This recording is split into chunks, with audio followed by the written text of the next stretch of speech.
Send in your remarks and thoughts. GBviews at gbnews.com. And Ben Leo is next.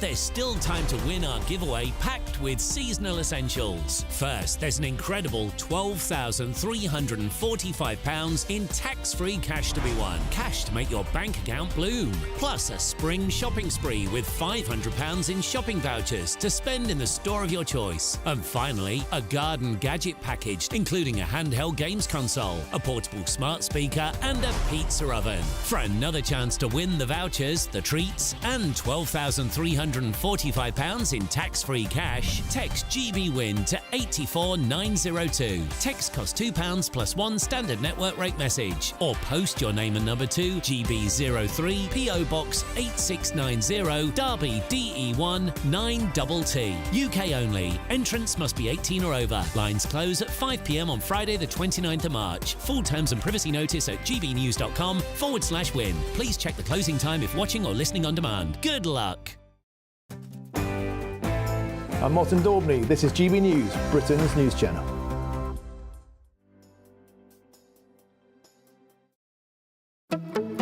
Good afternoon, Britain. Good afternoon, Britain. Weekdays from midday, we bring you the most compelling stories from across the United Kingdom. And why it matters to you. From your doorstep to our inbox. That's right, we want to hear from you. Good afternoon, Britain. Only on GB News, the People's Channel, Britain's news channel. 2024, a battleground year. The year the nation decides. As the parties gear up their campaigns for the next general election. Who will be left standing when the British people make one of the biggest decisions of their lives? Who will rise? And who will fall? Let's find out together. For every moment, the highs, the lows, the twists and turns. We'll be with you for every step of this journey. In 2024, GB News is Britain's election channel. GB News is the home of free speech. We were created to champion it, and we deliver it day in, day out. Free speech allows us all to explore and debate openly the issues most important to us, our families, and of course, the British people. Having challenging conversations to enlighten each other. Which is why we hear all sides of the argument. We are the People's Channel. We will always stand by the freedom to express yourself. On TV, radio and online. This is GB News, Britain's news channel. Big news, big debates, big opinion. Patrick Christys Tonight is the week's biggest show. Every weekday, 9 to 11 p.m, we've got the inside track on the day's top stories. There'll be sharp takes you won't get anywhere else. We will set the news agenda, not just follow it, and I want to bring you along for the ride. Whatever it is, we'll have our finger on the pulse. It's news, but it's this close to entertainment. Patrick Christys Tonight, 9 to 11 p.m, only on GB News, the People's Channel, Britain's news channel.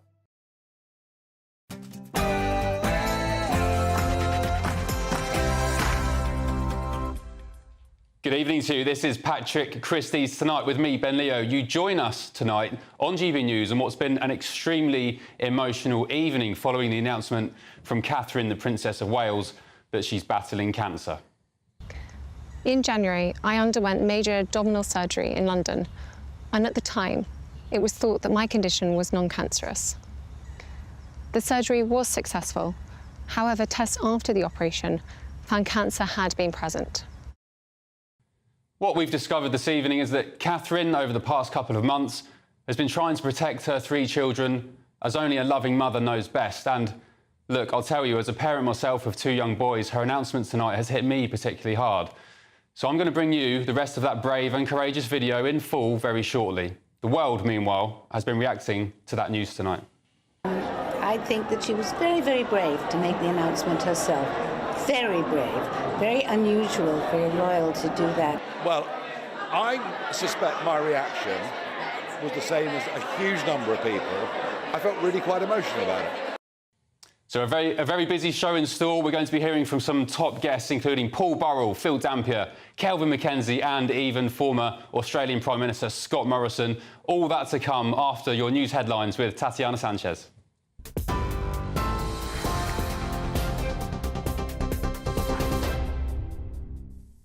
Ben, thank you. The top story this evening, the Princess of Wales has announced that she's undergoing treatment for cancer.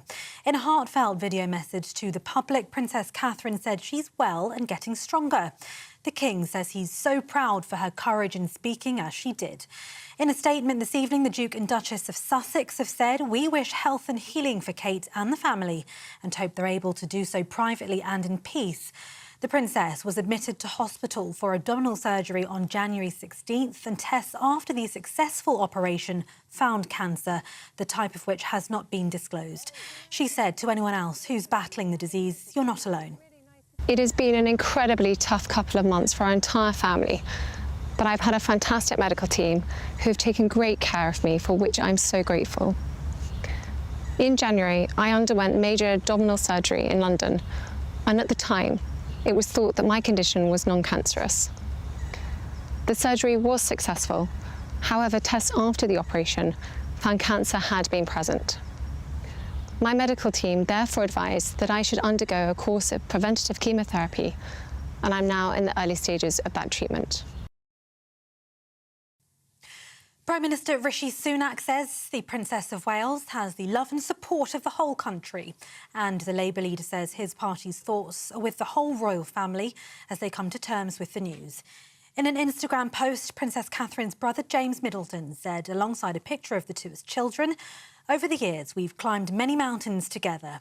As a family, we'll climb this one with you too." GB News asked the London public how they feel after hearing the news. There's a lot of conspiracy theories about it, but, I'm upset about it because she's going to be our future queen and that. I mean, all the best to her. It's a terrible thing. Just feeling really bad for William in particular, just because of all the family members now dealing with health issues and his children, and, that's a lot to take. Get well soon, Kate. We all love you and wishing you a very speedy recovery. Very sad. I hope she will recover fast. In other news, at least 40 people have been killed and over 100 people have been reported injured. That's after a gun attack at a concert hall near Moscow, that coming from Russian media.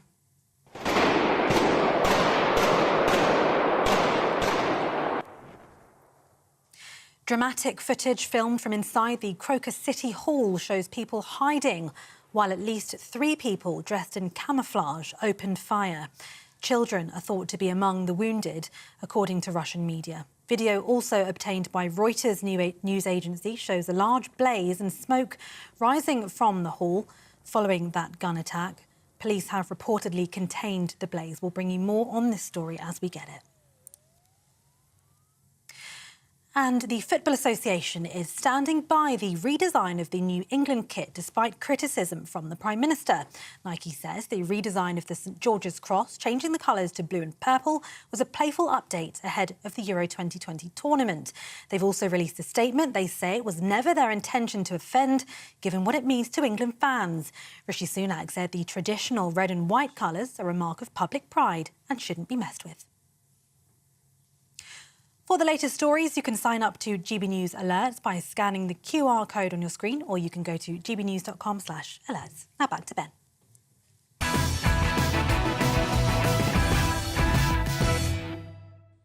All right, let's do this. So the Princess of Wales has this evening revealed she has cancer and she's undergoing chemotherapy. She released this emotional video message at 6 o'clock this evening. I wanted to take this opportunity to say thank you personally for all the wonderful messages of support and for your understanding whilst I've been recovering from surgery. It has been an incredibly tough couple of months for our entire family, but I've had a fantastic medical team who've taken great care of me, for which I'm so grateful. In January, I underwent major abdominal surgery in London, and at the time, it was thought that my condition was non-cancerous. The surgery was successful. However, tests after the operation found cancer had been present. My medical team therefore advised that I should undergo a course of preventative chemotherapy, and I'm now in the early stages of that treatment. This, of course, came as a huge shock, and William and I have been doing everything we can to process and manage this privately for the sake of our young family. As you can imagine, this has taken time. It has taken me time to recover from major surgery in order to start my treatment. But most importantly, it has taken us time to explain everything to George, Charlotte and Louis in a way that's appropriate for them and to reassure them that I'm going to be okay. As I've said to them, I am well and getting stronger every day by focusing on the things that will help me heal in my mind, body and spirits. Having William by my side is a great source of comfort and reassurance too, as is the love, support and kindness that has been shown by so many of you. It means so much to us both. We hope that you'll understand that as a family, we now need some time, space and privacy while I complete my treatment. My work has always brought me a deep sense of joy, and I look forward to being back when I'm able. But for now, I must focus on making a full recovery. At this time, I'm also thinking of all those whose lives have been affected by cancer. For everyone facing this disease, in whatever form, please do not lose faith or hope. You are not. Well, so there we have it, a really emotional video, her voice wavering when talking about her children there. And actually, as I said to Mark Dolan just before we came on air, as a father of two young boys, I can't help but feel that her situation, you know, hits me quite deeply. I appreciate people suffer and deal with cancer day in, day out, millions of people across the world. But when it comes to the royals, we think arguably they're not human, they're detached from society. And actually, you know, it brings it home, the fear and the wavering of her voice about her future. And as a father, that makes me quite emotional. So look, we're going to go to Cameron Walker, GB News royal correspondent now. Cameron, we've had a statement from the Duke and Duchess of Sussex in the last couple of minutes. What have they said? Yeah, we certainly have, Ben, and they say that they wish Catherine and her family well as their wish for her to be able to recover in private and in peace as well. The statement was very short. There was no mention of them. They didn't make it about them. It was just a very short statement of good wishes and indeed wishing that the princess could recover in privacy and peace, because they, of course, would be well aware, as we all are, of the amount of harassment the Princess of Wales has had to endure over the last few months, particularly on social media, with those rumours. And clearly this news would have been a huge shock to the British public and indeed the world. But I am told that the Princess remains in good spirits and is focused on her recovery. And that very open and honest video message, something very rare. We don't see that with members of the royal family. If it's a statement, if it's a news such as this, usually it comes in the form of a palace statement. But I think the fact the Princess wanted to directly speak to the British public shows just how perhaps personable she is.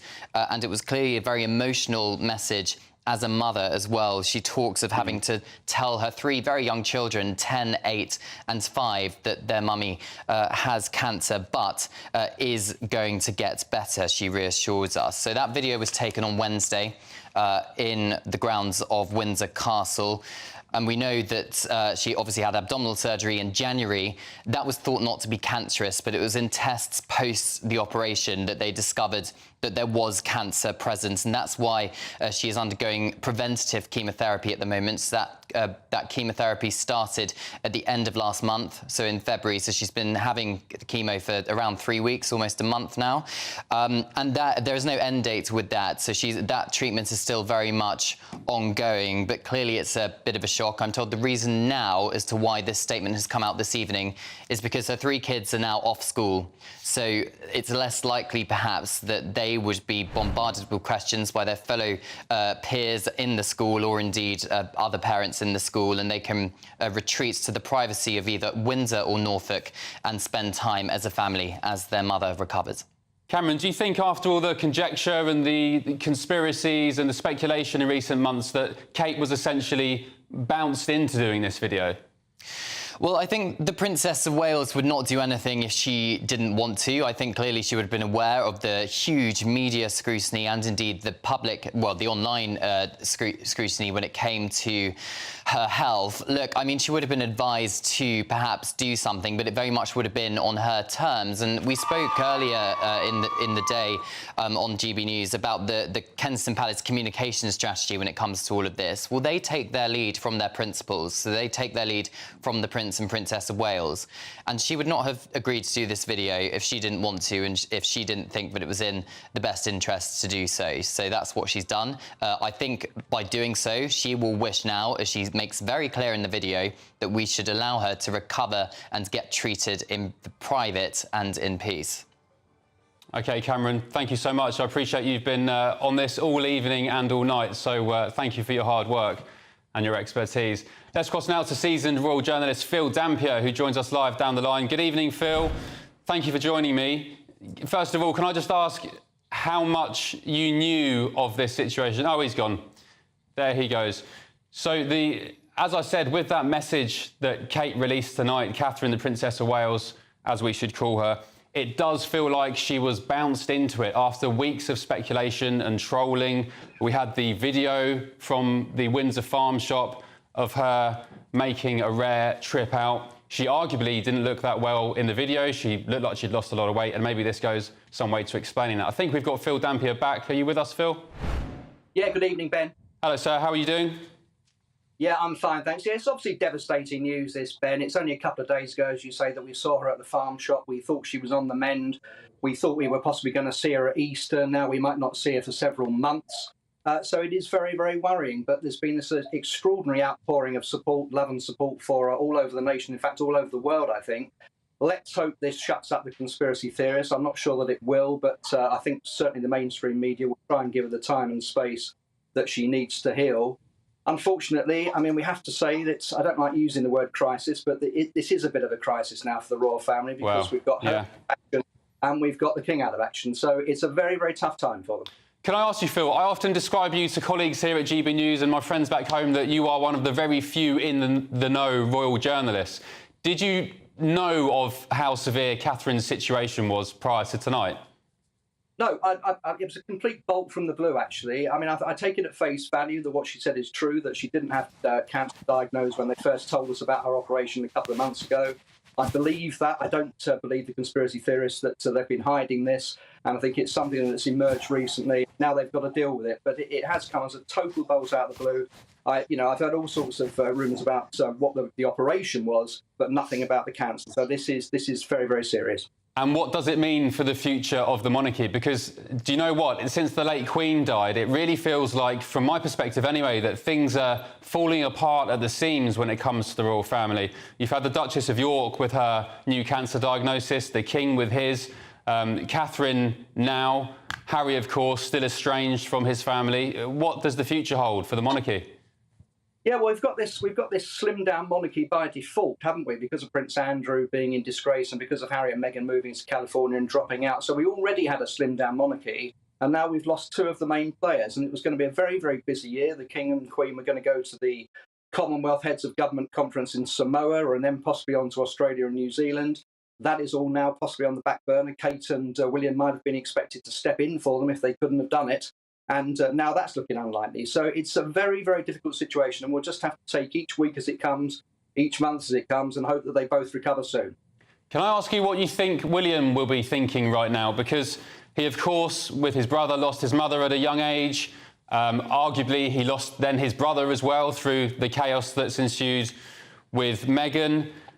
Then his father was diagnosed with cancer, and now his wife. Will he have been looking at his own children and thinking, goodness me, I don't want them to go through what I went through as a child? Well, his main priority has always been to protect Kate and to protect his children. I mean, I never actually thought that William wanted to be king. I think when he was younger, he really didn't want the job. But he's matured so much over the last 10 years, and I think he's ready to step up to it. I don't think he wants to let his grandmother, the late Queen, down.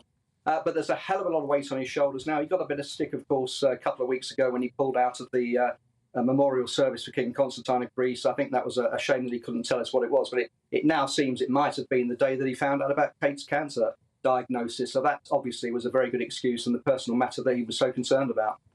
And who's running the firm now, Phil? Is it Queen Camilla? Well, Queen Camilla, no, it's very much a joint effort. The King will still be running things. He's well enough to make decisions. The Queen's done a fantastic job, I think. She's been out and about and she's done a great job. But she's, she's in her mid-70s and she's not. She wasn't born to this. She's having to pick it up. I think she's done a fantastic job. Some of the other royals, Duke and Duchess of Edinburgh, are helping, and Princess Anne, of course, just sails on serenely as ever, putting in the hard work. So. They're all pulling their finger out. They're all trying their hardest, but without the two main players, the King and Kate, who's probably the most popular member of the royal family, and it should certainly be the most popular after this, it is going to be difficult. But let's hope that in 6 months' time we've put all this behind us. All right, Phil Dampier, thank you so much for joining us tonight. Really appreciate it. Let's get the thoughts now of tonight's panel. Ex-BBC political chief John Sargent, Apprentice finalist and broadcaster Joanna Jarju, and political commentator Alex Armstrong. John, we'll start with you. Just the first thoughts on the news tonight. When did you hear it? What was your first reaction? No, I knew it was coming at 6. We were given a bit of a warning that something big would happen then. What I didn't expect, I suppose, was for her to be just so impressive. And it was a very, very well constructed broadcast. And I'm thinking, obviously, from the broadcasting point of view, and you thought, goodness me, what a triumph. Now, I mean, what happens, of course, if people are put under intense pressure, that's the moment when you see their real worth. And the result of this, I'm absolutely convinced of this, she's now, as of tonight, the most famous woman in the world. Do you think... As of tonight, she's someone millions of people will be sympathising with, and millions of people will think, how marvellous. I heard somebody say earlier that she's now as popular as Princess Diana. Is that a bit going too far? No, that is going a bit too far, because there was a long period when Princess Diana was known across the world. Kate's known by lots and lots of people, of course, across the world, but they've not seen her just show her abilities. And I mean, that was the bit that struck me. I know, you then think, but what about just how sad it was? Of course it was sad, and of course it was dramatic. But goodness me, what a moment to come through and shine. And she did it, and I was very impressed by that. Yeah, really. And I think lots of people would just think, gosh, what a trial, how awful, but how marvellous. And the idea that the royal family is now weakened, no, they're strengthened. Across the world, they're strengthened. It's an amazing way in which their difficulties and their problems can enhance the position of the royal family. And it's not a question, oh, they're on their way down. No. She's shown herself to be an absolute sort of key player and a marvellous performance. Which is a huge contrast to how things would have been maybe 20, 30 years ago, when we probably wouldn't have even known about the diagnosis. Alex Armstrong, your thoughts? Yeah, I mean, what an incredibly brave statement to make to the world, not just to Britain, but to the entire world. They'll be showing that clip in the States and possibly every corner of the planet tonight. Incredibly brave thing to do. What immediately struck me, of course, everything John said was absolutely spot on there. What struck me the most, Ben, was I wondered if that video would have come out had there not been attempts to leak her medical records earlier this week, had there not been this insane frenzy to find out where she is, even though they had said, and time again, I've been on GB News and I've said exactly the same thing, they asked for privacy for months. She wasn't given that time. She wasn't given time to recover.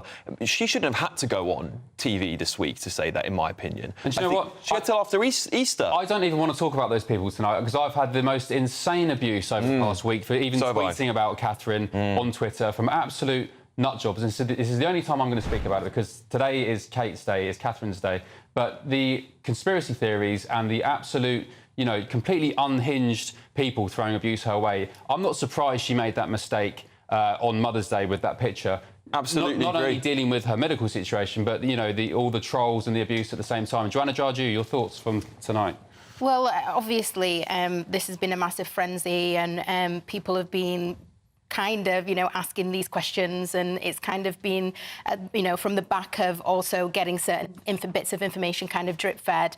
I think that, watching Kate, as a woman, I don't have children yet, but especially when she referenced about having to speak to her children about it first, I think for a lot of people who were either criticising or, even questioning, it kind of puts everything into perspective now in terms of the timing of when she actually wanted to disclose this to the public. I always admire when people in the public sphere actually disclose really personal details about themselves, and I think that for the royal family, they're at the core and at the centre of everything, and they do have a lot of influence. And we know that even from Prince Charles and his prostate cancer to begin with, and the procedure that he had, there was a massive influx when it comes to people actually going and getting themselves tested. So they do have an influence, and in a way, their duty kind of, you know, coincides with that.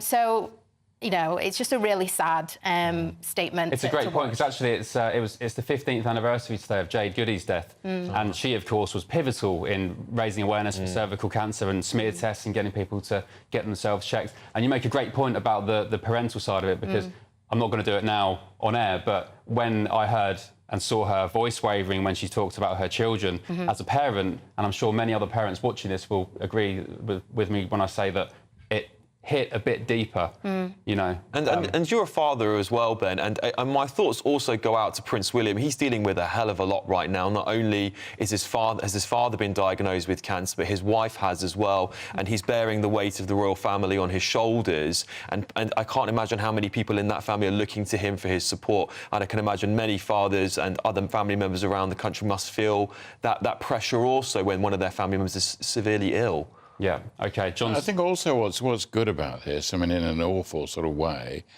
is that she's not crying out for sympathy, and that's very impressive. It's so brave. It's not sort of, oh, I'm a victim too. We've had enough of that, haven't we? Yeah. In all sorts of ways. We've had people coming on saying, I'm only talking about this because I need help or because it's difficult. And she comes on and says, you know, I'm coping, I'm well, I've told my children I'm well, you know, the diagnosis is good. It's just... Everything about it was just so much, you know, this is what you do if you're a top person and not sort of a daft actress or something. You know, she's a top person and she's just proved it, I think, tonight. Well, I think she's definitely won over a lot of new fans tonight, for sure. John Sargent, Alex Armstrong, Joanna Jarju, thank you so much. We'll be back with more of this after the break. Kelvin McKenzie is on standby, Paul Burrell as well, and Lady Colin Campbell. Don't miss that. We'll be back in just a tick.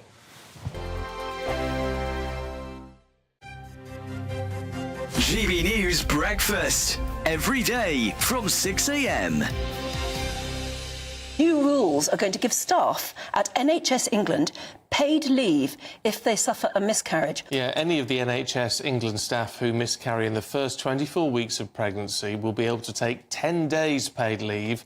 Their partners can take 5. Well, we're lucky enough right now to be able to speak exclusively to the founder of George's Law and national baby loss campaigner, Keely Langthorne. A very good morning to you, Keely. First of all, it's called George's Law because it is a major step forward, and that's one of your son's names, isn't it? Yes, it is, Anne. Yes, I lost my son, unfortunately, George, 2 years ago. He was stillborn at 23 weeks. I was flabbergasted after having George to know that I was required by law to return straight back to work the next day. So under current legislation in the UK, if you give birth to a baby under 24 weeks, the law says you should be going back to work the next day. So, for instance, I left George at the mortuary on a Thursday evening, had a midwife coming to stop my milk on a Friday, but the law says I should be in work the next day. Such an archaic way of working now, and I don't know why we are not following the New Zealand model and changing law and allowing employees 3 days paid leave. So under legislation in New Zealand, all employees get 3 days paid leave in the event of a miscarriage under 24 weeks. And it is so brilliant to see the NHS sort of taking a stance. They're the UK's biggest employer, 1.7 million employees, and let's face it, they're on their knees in terms of financial hardship. But if the NHS can do this, I don't know why others can't. Yeah, and you make the interesting point as well that although it is now there for NHS workers, they may have to face sending home bereaved parents who haven't got that right. Join me, Camilla Tominey, every Sunday at 9:30 when I'll be interviewing the key players in British politics and taking them to task. This report basically says that he's not fit to stand trial. With an upcoming election looming over Westminster, now is the time for clear, honest answers. I agree. And that's precisely what I'll get. Is he indecisive? Incompetent? That's the Camilla Tominey Show at 9:30 every Sunday on GB News, the People's Channel, Britain's election channel. I'm Michelle Dewberry, and I'm not here to tell you what to think. I'd much rather hear what you have to say. So, send in your opinions to gbviews@gbnews.com. Keep them clean, and you never know, I might read them out. With my panel here on Jubes & Co, we debate, we get stuck into the issues of the day on a show where all views are welcome, especially yours. GB News, the People's Channel, Britain's news channel. 2024, a battleground year. The year the nation decides. As the parties gear up their campaigns for the next general election. Who will be left standing when the British people make one of the biggest decisions of their lives? Who will rise? And who will fall? Let's find out together. For every moment, the highs, the lows, the twists and turns. We'll be with you for every step of this journey. In 2024, GB News is Britain's election channel.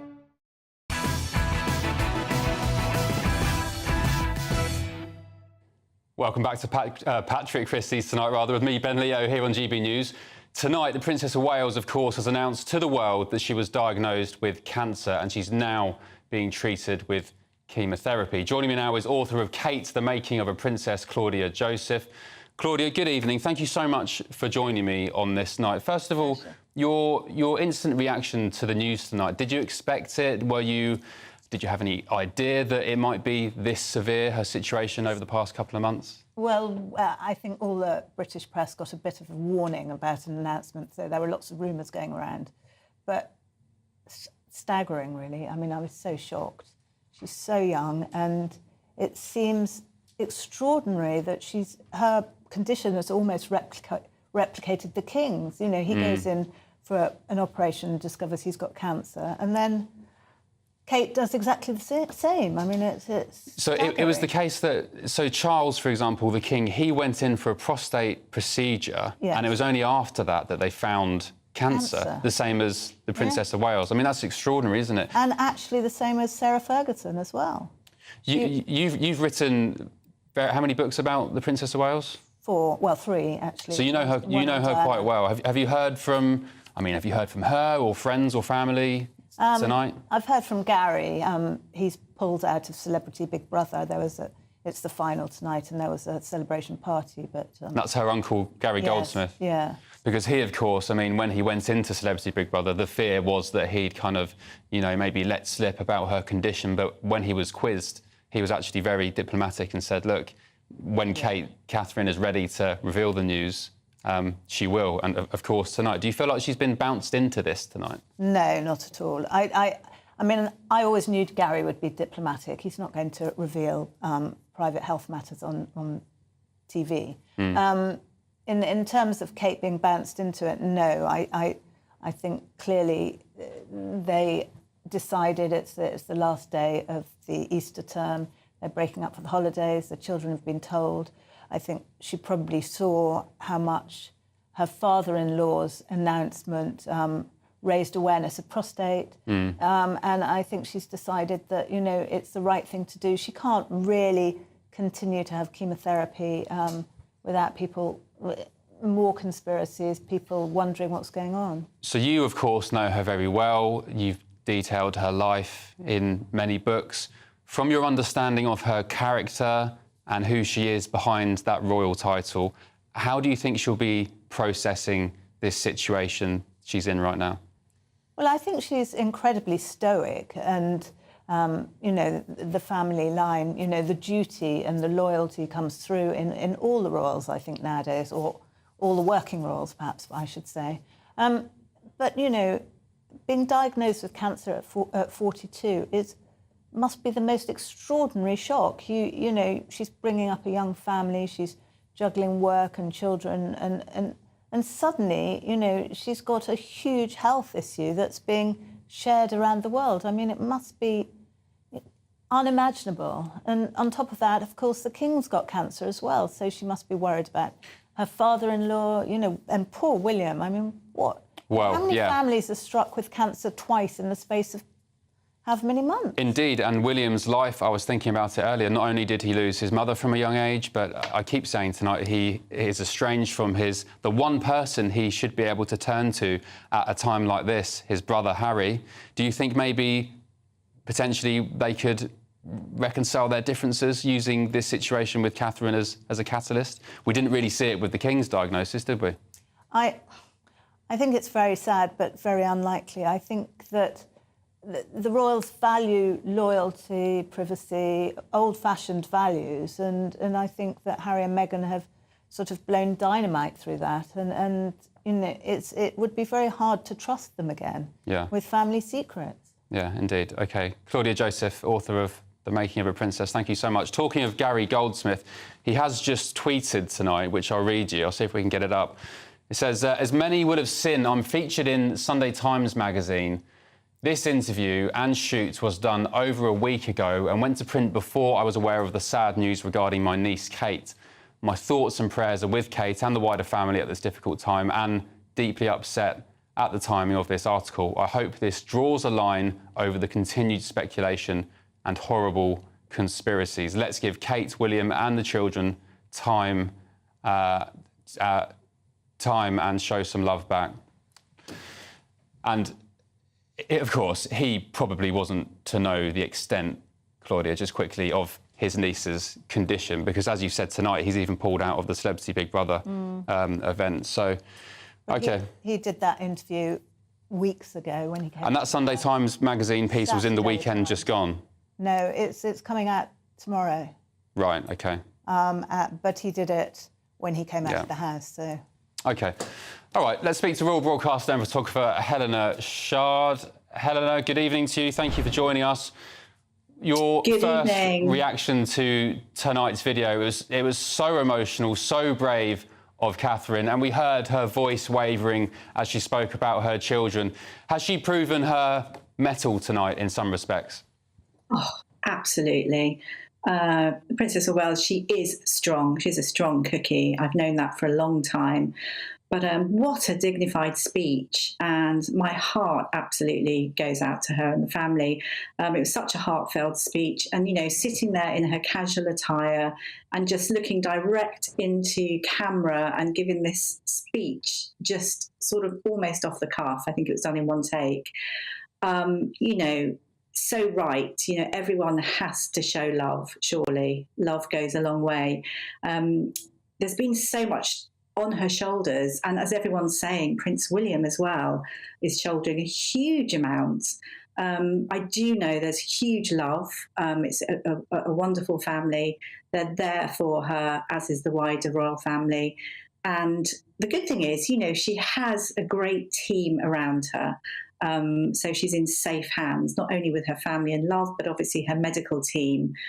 So I feel, you know, I feel positive about things. I really, really do. You know, all this speculation, everything that's going on, I think people do feel slightly bad, some people. We've known about this broadcast now for some time, so for it to come out, I think it's a big shock for everybody.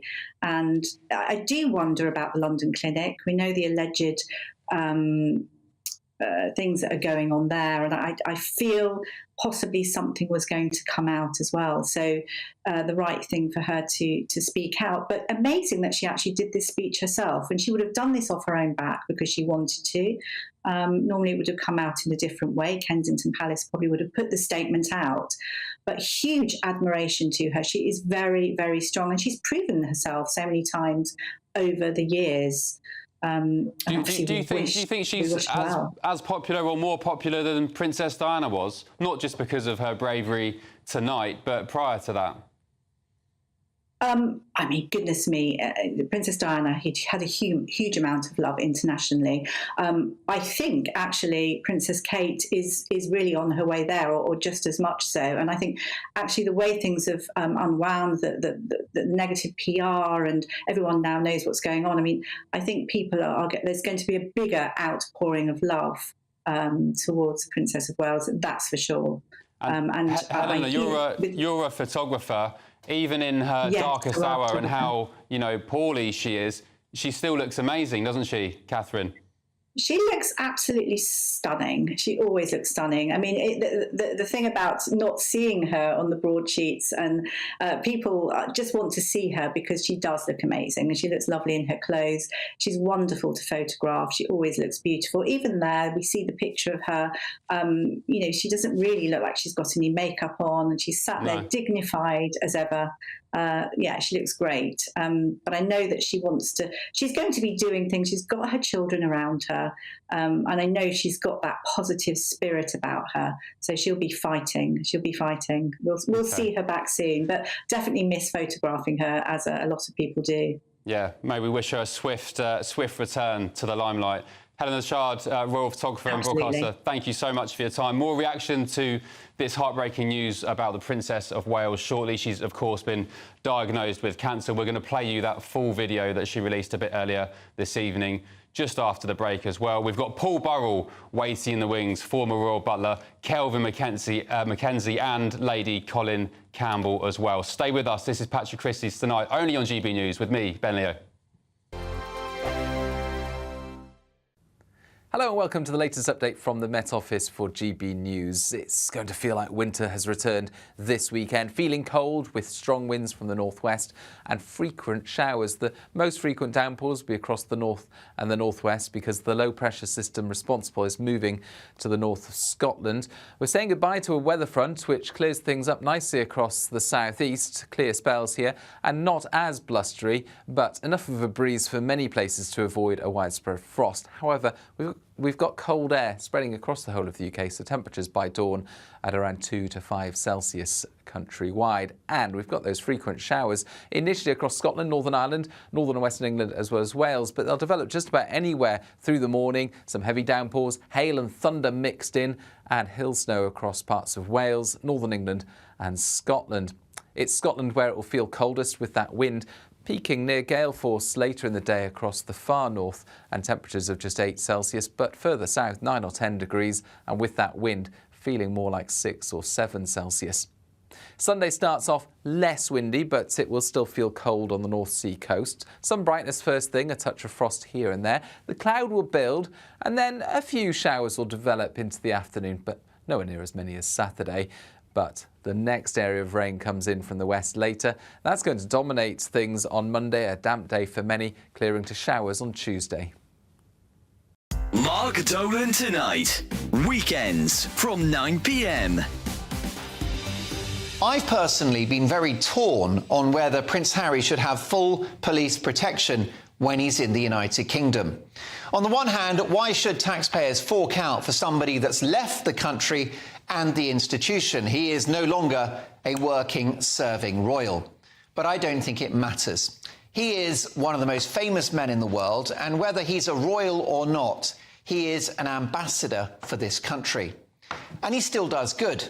Charitable causes, the Invictus Games, and he is still a nice and charming guy with a heart. And whilst he has left the royal family and departed these shores, he was and remains the son of King Charles. That is a biological fact. Well, let's hope so. And it wasn't his choice to be born into royalty. It wasn't his choice to be the son of the king. And for that reason, I think he should have equal police protection to his brother William when he is in this country. He couldn't be a more high-profile figure, and unfortunately, like all the royals, Harry will be a target for some very bad people. I fear that if, God forbid, anything happened to him or his family, the authorities would have blood on their hands. So, it's not often that I back Prince Harry, but on this one, he has my support. Look what happened to his poor mum, killed in a Paris tunnel in the 1990s with an allegedly drunk chauffeur. A top royal security insider recently told me that Diana would still be with us today if she had had top royal protection at that time. So let's not make the same mistake twice. Prince Harry needs full protection and the best we've got. Yes, he might be a numpty, but he's our numpty.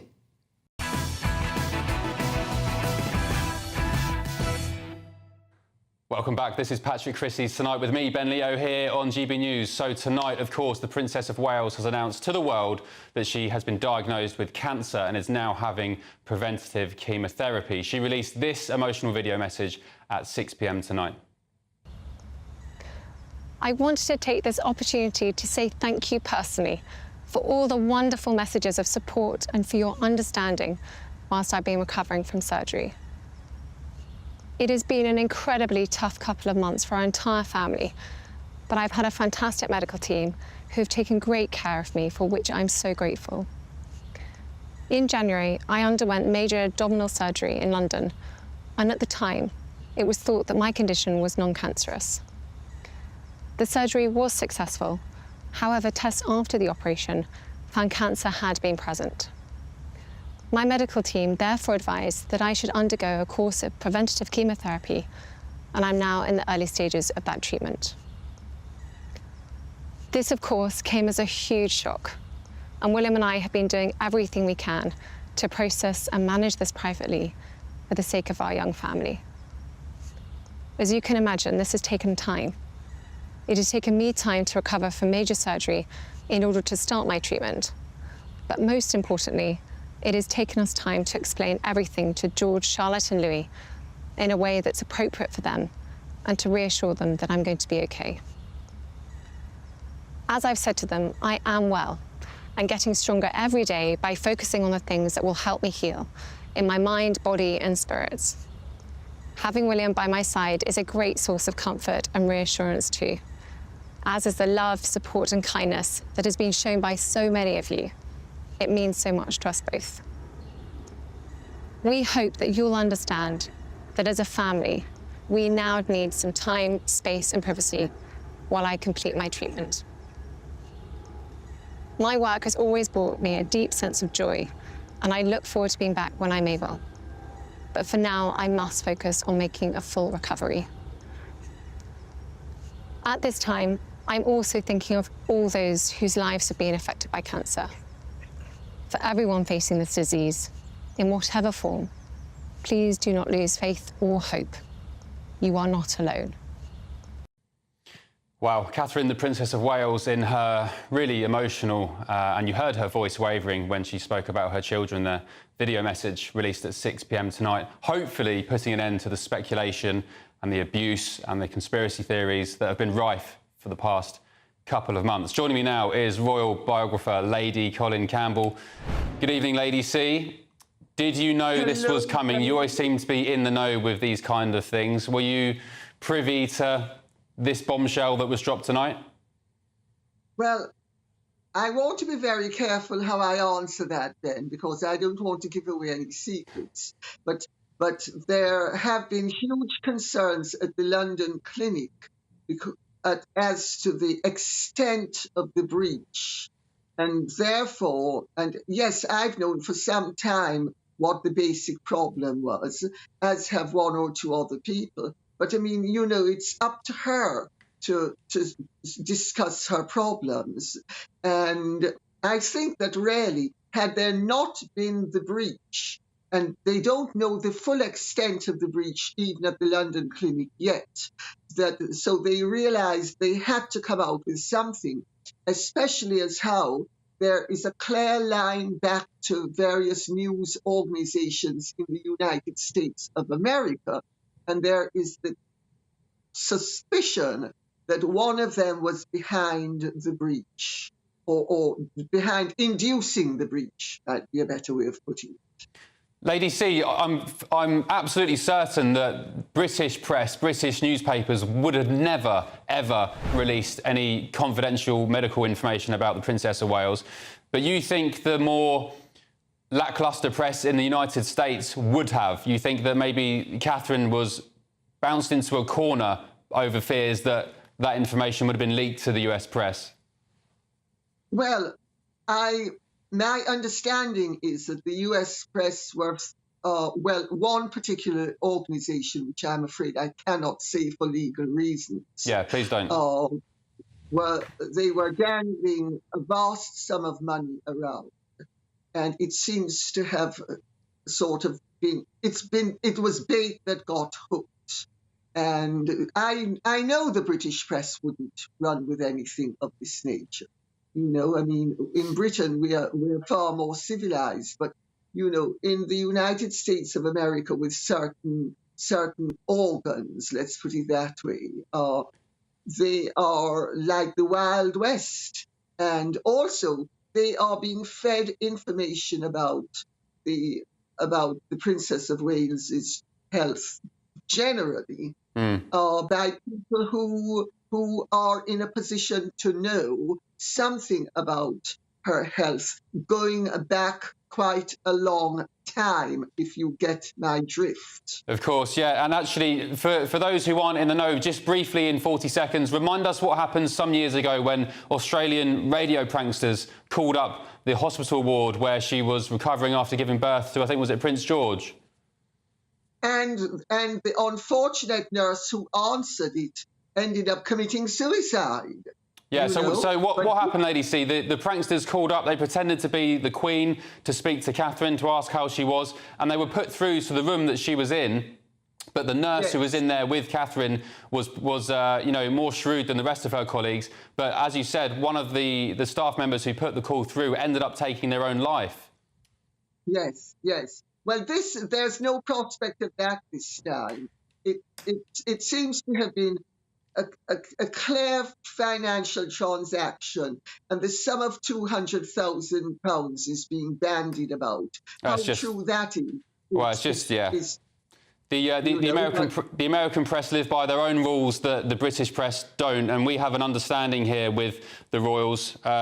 So, yeah, I mean, if that is the case, that's absolutely disgusting. But, Lady C, really appreciate you being with us tonight. Thank you so much. We're going to get more reaction to this news about the Princess of Wales tonight. She's been diagnosed with cancer. We'll play you again that full clip of her video message released at 6 p.m. tonight. We've got Paul Burrell waiting in the wings and Kelvin McKenzie. Don't go away. This is Patrick Christys tonight with me, Ben Leo, only on GB News. Free Speech Nation, Sunday nights from 7 p.m.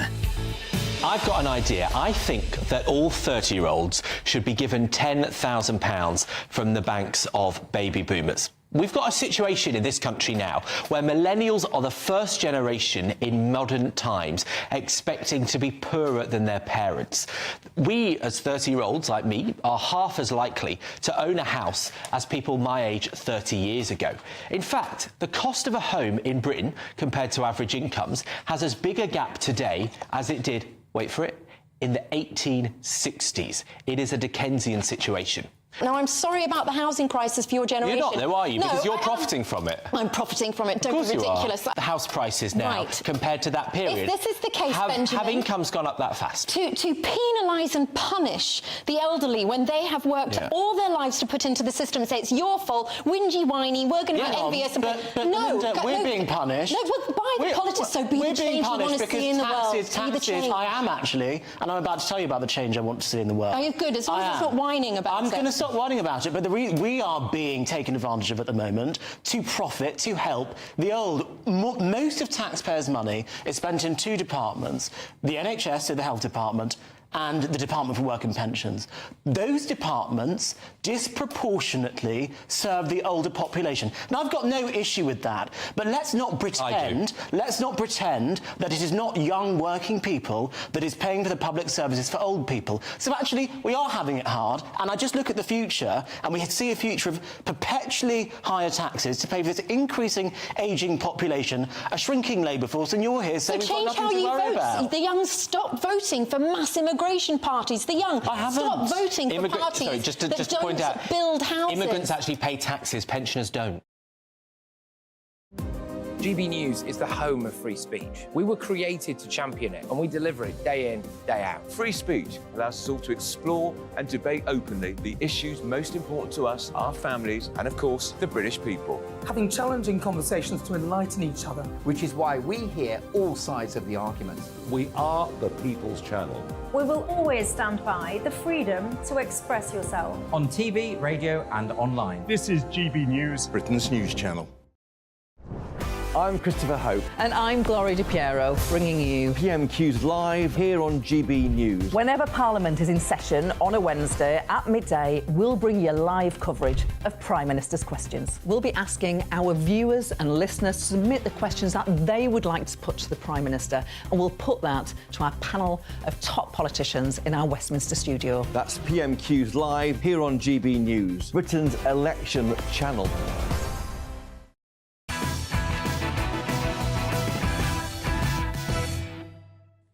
Welcome back to Patrick Christys Tonight with me, Ben Leo, here only on GB News. Tonight, the Princess of Wales has announced to the world she was diagnosed with cancer and she's now having so-called preventative chemotherapy. What does that mean? Who better to answer the question than consultant oncologist Carol Sikora, the former director of the World Health Organization's cancer programme. Good evening, Carol. Thanks for joining us. What does that mean, preventative chemotherapy?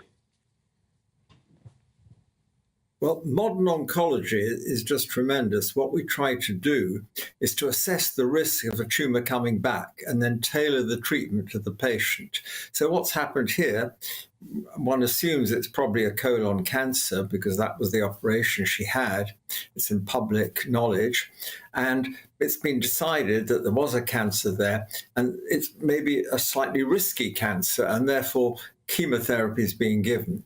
Modern cancer treatment involves trying to personalize the treatment to the risk of recurrence. So it's not bad news. It's not a disaster. It's a bit of a shock for the family and for Kate and for all of us, but there's no doubt the chances of success are great with modern treatment, and the chemotherapy is there to prevent it coming back. We call it adjuvant chemotherapy, which is just throwing in, even after the tumour's been removed surgically, we're giving chemotherapy to reduce the chances it's going to come back. That's what's happening here. Got it. And the Princess of Wales, in her video, she said she's feeling better and stronger every day. But can you just describe to us what chemotherapy does to someone on the receiving end of the treatment? How would it make them feel? I mean, how much of an effort would it have been for the Princess of Wales to even record that video we saw tonight? Modern chemotherapy is actually not that bad. We have drugs that control the sickness. What we can't do is control the tiredness you get with it. And people do get very tired. The tiredness is partly emotional because, having a diagnosis of cancer is pretty emotional. But the number of visits to hospital, blood tests, scans, then the chemotherapy itself, it's all consuming time and away from your children, your family, and obviously your job. So people do get disturbed by it, but different people cope in different ways. She looks to me, I've never met her, but she looks like a real coper of life. She'll get through this. There's absolutely no doubt in my mind. You can tell within 10 seconds as a new patient comes through the door, how they're going to cope with chemotherapy or cancer treatment generally. And she looks to me like someone that would cope extremely well. And what would what's her future going to look like? Hopefully she'll recover. She says that she's getting better. Will it be a situation where she is getting a checkup every year, every 6 months? What would you expect in this kind of situation without, of course, speculating on the exact condition, as Kensington Palace have asked people not to do? Exactly. So the follow-up of cancer involves regular visits, blood tests and scans, X-rays, depending on the site of the cancer, depends on the test, but it would be regular. It would be at least to start with every 2 months, 3 months, and then gradually maybe 6 months and so on. That's the standard practice to make sure that the cancer's kept at bay. I think there's every chance that one can look at a successful outcome here. It is a shock, and it's great that she's been upfront about the whole thing, and making the videos a wonderful thing for people that have cancer. Cancer is a really common disease. 1 in 2 of us are going to get it at some point in our lives, and at the moment 50% of cancer patients survive, and it's getting better every year. So the message is one of hope, and she's conveying that. Great stuff. Carol Sikora, really appreciate it. Let's get some thoughts now from the King's former butler, Grant Harold. Good evening, Grant. Your reaction, please, my friend, to the pretty awful news we heard tonight. Good evening. Well, look, everybody else, I was equally shocked. I mean, with all the discussions and theories and everything going round, of course, everybody's been wondering what has happened. And I always remember how private William and Catherine were. So I was probably equally more shocked the fact that he's actually made this announcement. But to have addressed the nation and do this is very brave. And I think it's fantastic because, again, it shows you that this royal family, they do things in a very modern way, which, let's say, the late Queen and Prince Philip and the generations before would never ever have discussed anything like this publicly, and certainly wouldn't have done a broadcast about it.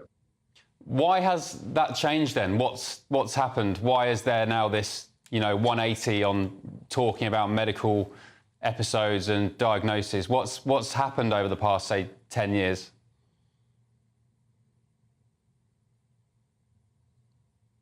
Oh, you still with us, Grant?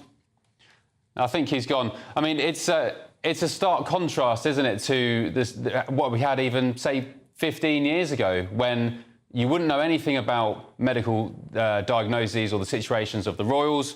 They never complained, they never explained. Now, of course, even the last 12 months alone, we've had Sarah Ferguson talking about her skin cancer diagnosis. King Charles, of course, he went in for that prostate cancer procedure and was then subsequently diagnosed with cancer. And now the Princess of Wales. And actually, I said earlier on this show, today, ironically, is the 15th anniversary of former Big Brother star Jade Goody's death. She, of course, at the time was, with all due respect to Jade Goody, I absolutely loved her. She was great fun, but she was abused. She was a bit of a laughingstock. And when she was suddenly diagnosed with that cervical cancer, which killed her, left 2 young boys behind, it raised so much awareness for people to come forward and get smear tests and check themselves. And you have to wonder, how many lives did Jade Goody save by doing that? 15 years on, we had a guest on earlier today on the channel talking about how she owes her life to Jade Goody. So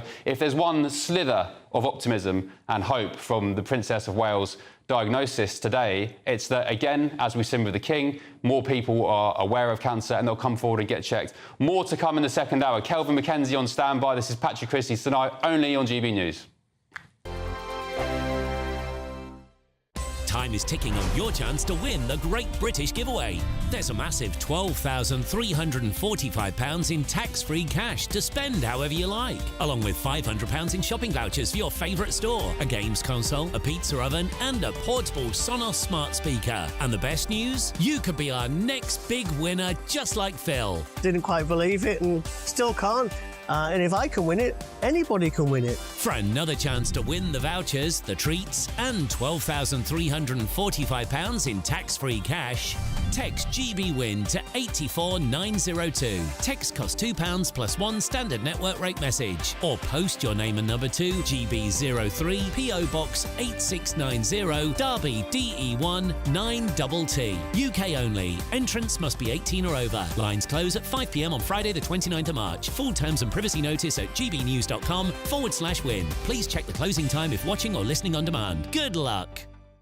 Join me, Camilla Tominey, every Sunday at 9:30 when I'll be interviewing the key players in British politics and taking them to task. This report basically says that he's not fit to stand trial. With an upcoming election looming over Westminster, now is the time for clear, honest answers. I agree. And that's precisely what I'll get. Is he indecisive? Incompetent? That's the Camilla Tominey Show at 9:30 every Sunday on GB News, the People's Channel, Britain's election channel. I think the most exciting bit for me is talking to people. People who I think are ignored often by the major news channels. We're going to give news they want to hear. There's a voice there that needs to be heard. I think there's a chance here for a diversity of opinion to be expressed, which you don't find elsewhere. It's really exciting. We don't hold back. We're free to say how decisions that are taken here affect us all around the country. Only on GB News, the People's Channel, Britain's news channel.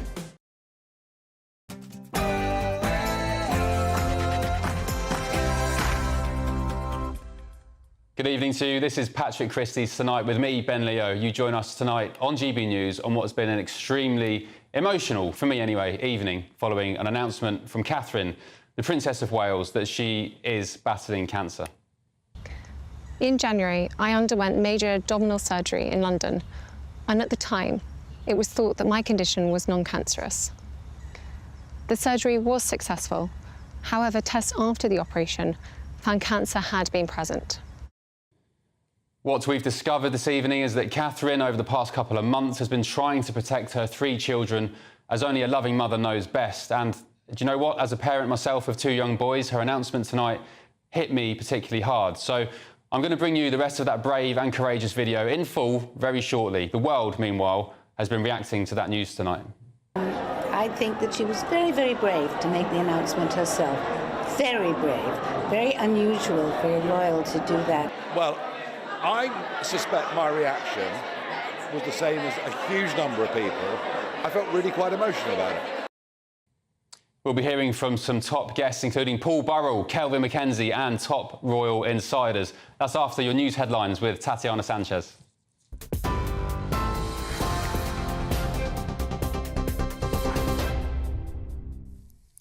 Ben, thank you. The top story this evening, the Princess of Wales has announced that she's undergoing treatment for cancer. In a heartfelt video message to the public, Princess Catherine said she is well and she's getting stronger. The King says he's so proud for her courage in speaking as she did. In a statement, the Duke and Duchess of Sussex have said, "We wish health and healing for Kate and the family and hope they're able to do so privately and in peace." The Princess was admitted to hospital for abdominal surgery on January 16th, and tests after the successful operation found cancer, the type of which has not been disclosed. She said to anyone else who's battling the disease, "You are not alone." It has been an incredibly tough couple of months for our entire family, but I've had a fantastic medical team who've taken great care of me, for which I'm so grateful. In January, I underwent major abdominal surgery in London, and at the time, it was thought that my condition was non-cancerous. The surgery was successful. However, tests after the operation found cancer had been present. My medical team therefore advised that I should undergo a course of preventative chemotherapy, and I'm now in the early stages of that treatment. Prime Minister Rishi Sunak says the Princess of Wales has the love and support of the whole country. And the Labour leader Sir Keir Starmer says his party's thoughts are with the whole royal family as they come to terms with the news. In an Instagram post, Princess Catherine's brother James Middleton said, alongside a picture of the two as children, "Over the years, we've climbed many mountains together. As a family, we'll climb this one with you too." GB News asked the London public how they feel after hearing the news. There's a lot of conspiracy theories about it, but I'm upset about it because she's going to be our future queen and that. I mean, all the best to her. It's a terrible thing. Just feeling really bad for William in particular, just because of all the family members now dealing with health issues and his children, and, you know, that's a lot to take. Get well soon, Kate. We all love you and wishing you a very speedy recovery. Very sad. I hope she will recover fast. In other news, the terror group, the so-called Islamic State, has claimed responsibility on their Telegram channel for the mass shooting that left at least 40 people dead and over 140 people injured.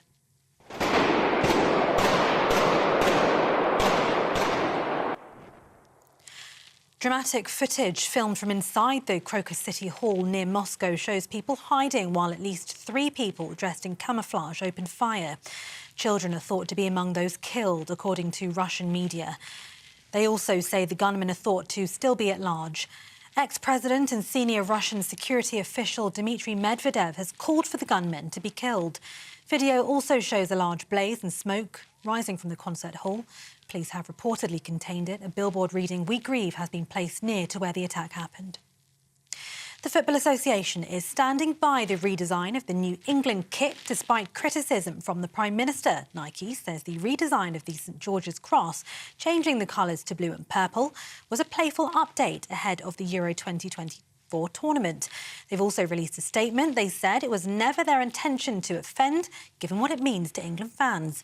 Rishi Sunak said the traditional red and white colours are a mark of public pride and shouldn't be messed with.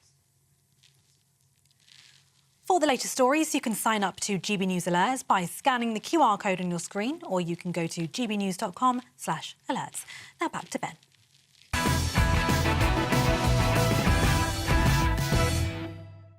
Thanks, Tatiana. And actually, I'm quite glad I'm not going to be speaking about that football shirt story anymore today. It was going to be my monologue tonight, or one of them anyway. But alas, more important things to talk about. So if you haven't seen it, this is the Princess of Wales. Her video she released at 6 p.m. tonight, revealing she has cancer and she's undergoing preventative chemotherapy. This is the message she released to the world shortly earlier this evening.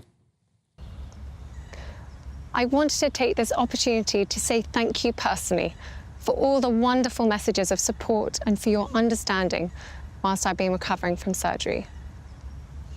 It has been an incredibly tough couple of months for our entire family, but I've had a fantastic medical team who have taken great care of me, for which I'm so grateful. In January, I underwent major abdominal surgery in London, and at the time, it was thought that my condition was non-cancerous. The surgery was successful. However, tests after the operation found cancer had been present. My medical team therefore advised that I should undergo a course of preventative chemotherapy, and I'm now in the early stages of that treatment. This, of course, came as a huge shock, and William and I have been doing everything we can to process and manage this privately for the sake of our young family. As you can imagine, this has taken time. It has taken me time to recover from major surgery in order to start my treatment. But most importantly, it has taken us time to explain everything to George, Charlotte and Louis in a way that's appropriate for them and to reassure them that I'm going to be okay. As I've said to them, I am well and getting stronger every day by focusing on the things that will help me heal in my mind, body and spirits. Having William by my side is a great source of comfort and reassurance too, as is the love, support and kindness that has been shown by so many of you. It means so much to us both. We hope that you'll understand that as a family, we now need some time, space and privacy while I complete my treatment. My work has always brought me a deep sense of joy, and I look forward to being back when I'm able.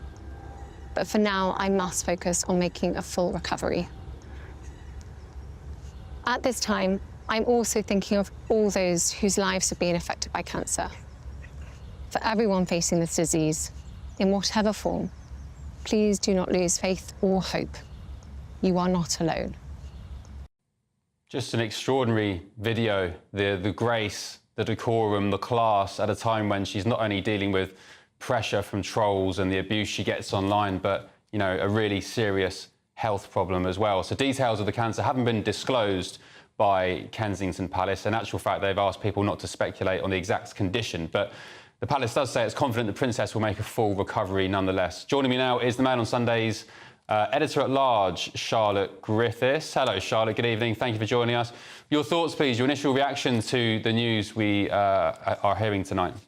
The news was so shocking, but the video was so reassuring. And I actually think that that's the best Kate's ever spoken, you know, especially given how weak she must have been feeling. I thought she seemed really strong. And, you know, she has in the past admitted that she finds public speaking very difficult, but that's just the best she's ever spoken. And she was so clear, so reassuring to say as well that she will get better. And, you know, although it was a massive shock to hear that, you know, I believe her. I think she's going to be okay. And doesn't she look amazing for someone who's going through that? I don't think, I mean, correct me if I'm wrong, some people have emailed in tonight saying that she's not wearing makeup. She looks just, you know, incredible. For bearing in mind what's going on around her and the pressure she's under, I think she looks great. Charlotte, I said earlier this evening, and I've been lambasted a bit for it by viewers on the emails, that it feels like since the late Queen died that the royal family's falling apart at the seams in many respects. But in actual fact, do you think they could use this, as they have the King's diagnosis, as inspiration and a catalyst to, you know, not only unite and rebuild bridges with the likes of Harry and Meghan, but really prove themselves that the monarchy, the future of the monarchy, is in safe hands? I think so. I think the future of the monarchy is definitely Kate and William, and Kate is undoubtedly, you know, the next people's princess. I think she's already indicated a little bit in that speech that she's obviously going to, in the future, I think, use this cancer diagnosis as a way to connect with people who have had cancer. And she does say, you know, we're in this together and stay strong. And she offers a message of hope at the end. So I think, going forward, she'll use this as a way to really spread the word that cancer is something you can recover from. And, you know, if you stay strong and believe in your family and stay together, you can get through it. And just a word on William as well. He's got the weight of the world on his shoulders right now, surely. I feel so sorry for William because, you know, he doesn't have his brother, he doesn't have his mother, his father's ill, his wife's ill. It's such an awful lot for him to be going through. And I wish so dearly that he did have a brother he was really close to that he could unload his worries onto. But, you know, he's got some really, really good friends around him. He's got the so-called turnip toffs, which people make fun of them because of that silly The name. what, sorry? Say that again. Turnip toffs. It's their cohort of friends who are incredibly close, ridiculously secretive, I mean, which is a good thing. And they will just completely rally around him. You know, he's got some really, really strong, close friends. And I think they will pull him through this. But, you know, Kate is his rock and always has been. So it must have been a real shock for him. And it's just one hammer blow after another for the royal family. And William is the future monarch. And he's a king in waiting, I think, at the moment. And he's going about his duties. You know, now we think about it, how many duties he's done in the last few days, given, you know, what he's actually been going through behind the scenes. It's pretty amazing, and he's put a brave face on it. He's mentioned Catherine a few times, actually, in walkabouts and sit-downs recently with the general public. And bless him, he's carrying on.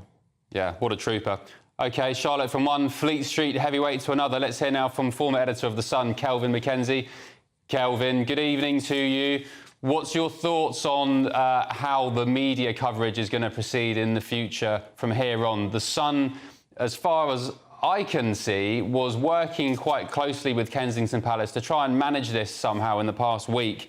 Is she going to get the privacy she deserves now, do you think, Kelvin? Yes, look, I think the media, by and large, I mean, I've raised my eyebrows at sometimes. The trouble is that the social media often now dictate towards the mainstream media what to think and what to do and come up with ideas. And the social media has been absolutely disgraceful, beyond disgraceful. Yeah. There must be more. You know, sometimes I wonder about why our country doesn't do very well. And one of the reasons it doesn't do very well, if the social media is to be believed, when I see the percentage of people who believed in the conspiracy theorists, that actually we are a very stupid and rather nasty nation.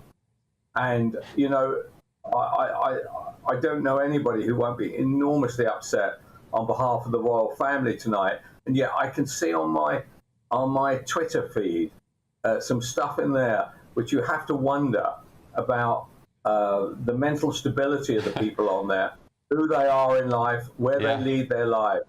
But by and large, what will happen now is, as happened before, actually, to give the credit to mainstream media, is what happened before is that they did not cross the line.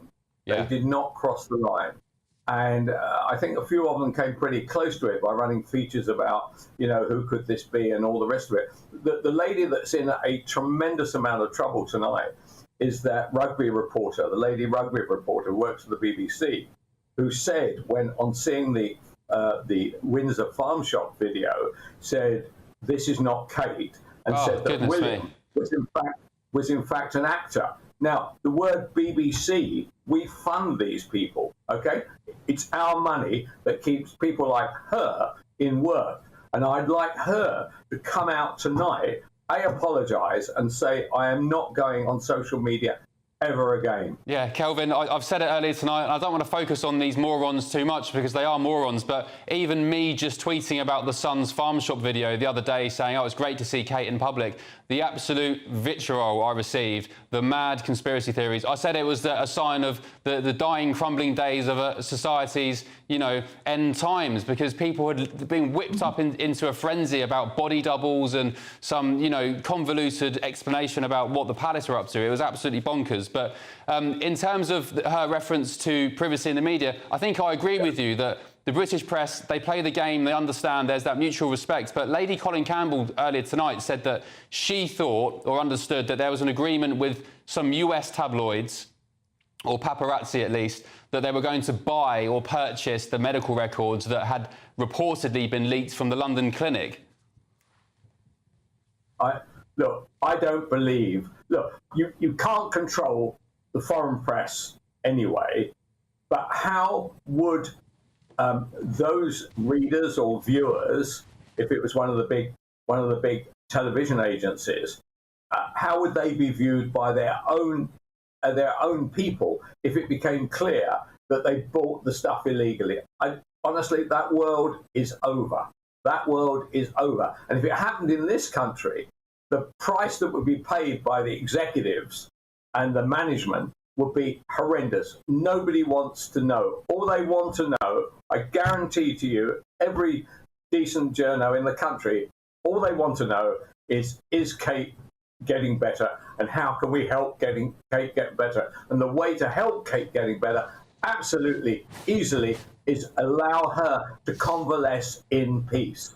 And as long as the journalists do that, everything. I'm hopeful. I'm very hopeful, especially on behalf of what Kate has said, that this will happen. So I would not worry about anybody in the UK crossing the line. And if anybody crossed the line anywhere else, it wouldn't be published in this country anyway. Nobody would say, in America it's being reported X, Y, and Z. They would not do it. Nobody wants to know. And my bet is if any tabloid did do it in this country right now, they would literally go bust tomorrow. Nobody would advertise and nobody would buy it. This is a high-risk game for people who think they can go against the grain. Yeah, people really underestimate the mutual respect between the royals and the UK press in this country. Kelvin McKenzie, really appreciate it. Thank you so much. Let's get the thoughts now of tonight's panel, ex-BBC political chief John Sargent, Apprentice finalist and broadcaster Joanna Jarju, and political commentator Alex Armstrong. Alex, are we going to see Prince Harry and even Meghan taking a flight back to the UK, as Harry did with his dad's cancer diagnosis, do you think? No. I think it's quite a simple answer. I highly, highly, highly doubt that, Ben. And I think that's a mixture of things. I mean, we know the relationship is frosty between William and Harry. They didn't spend that time when Harry did fly over. There was no meeting between William and Harry, and that would be something, if there was a good sign of a relationship, they would have possibly seen each other at that point. Joanna, is this not a chance, though, for them to bury the hatchet? I think potentially. Obviously, everything that they've been through is completely different from the health issues. And I think that there'll still be some sour feeling there. Obviously, with Meghan, it was more so a mental thing. And obviously, Harry will still be holding a grudge with that. And with Princess Kate, it's, you know, a physical kind of illness. I would like to see them come back together. I think that Harry and Meghan are a great asset to the royal family. And obviously, now we're seeing actually the effects of this slimmed-down monarchy when you've got the majority of the people who are, I guess, on the front line of the royal family are, you know, at an age where they can't be out and about, and Kate and William did kind of hold the fort for quite a while, and you've got people like Camilla, who at the moment is overwhelmed and taking breaks and isn't particularly feeling well herself as well. So at the moment, actually, the royal family and the institution, whether you like Meghan and Harry or not, kind of need those extra two people to cover a few shifts, really. Yeah, I would really love to see them come back together. I know a lot of people are going to disagree with this statement, unfortunately, but I think they're stronger as a family, and we all disagree. We all disagree as a family. We even disagree on this panel. No, my own view is that Harry and Meghan are just... I think what they've demonstrated, what we don't know at all, this is pure speculation, but how much did they know about the illness? How much were they brought in? I suspect they weren't at all. So it's for them, in California, there must be another feeling of, and nobody told us. What do you make of their statement tonight? What is it? Well, health, and we wish them health. Sort of weird sort of phrases. Some woo-woo California phrases. Why is that weird? And you know, but not sort of. I mean, the truth is, there's no trust. The trust has been broken down completely, as you can imagine. We all know that. So to rebuild it at this moment, it's too difficult, and the awkwardness comes over in their statement, but also, as I say, a feeling that we're out of it now, we really are out of it. And it's extremely difficult when you're in that position to sort of say, oh, well, let's behave as if we knew all along, or let's behave as if we really can talk to them. No.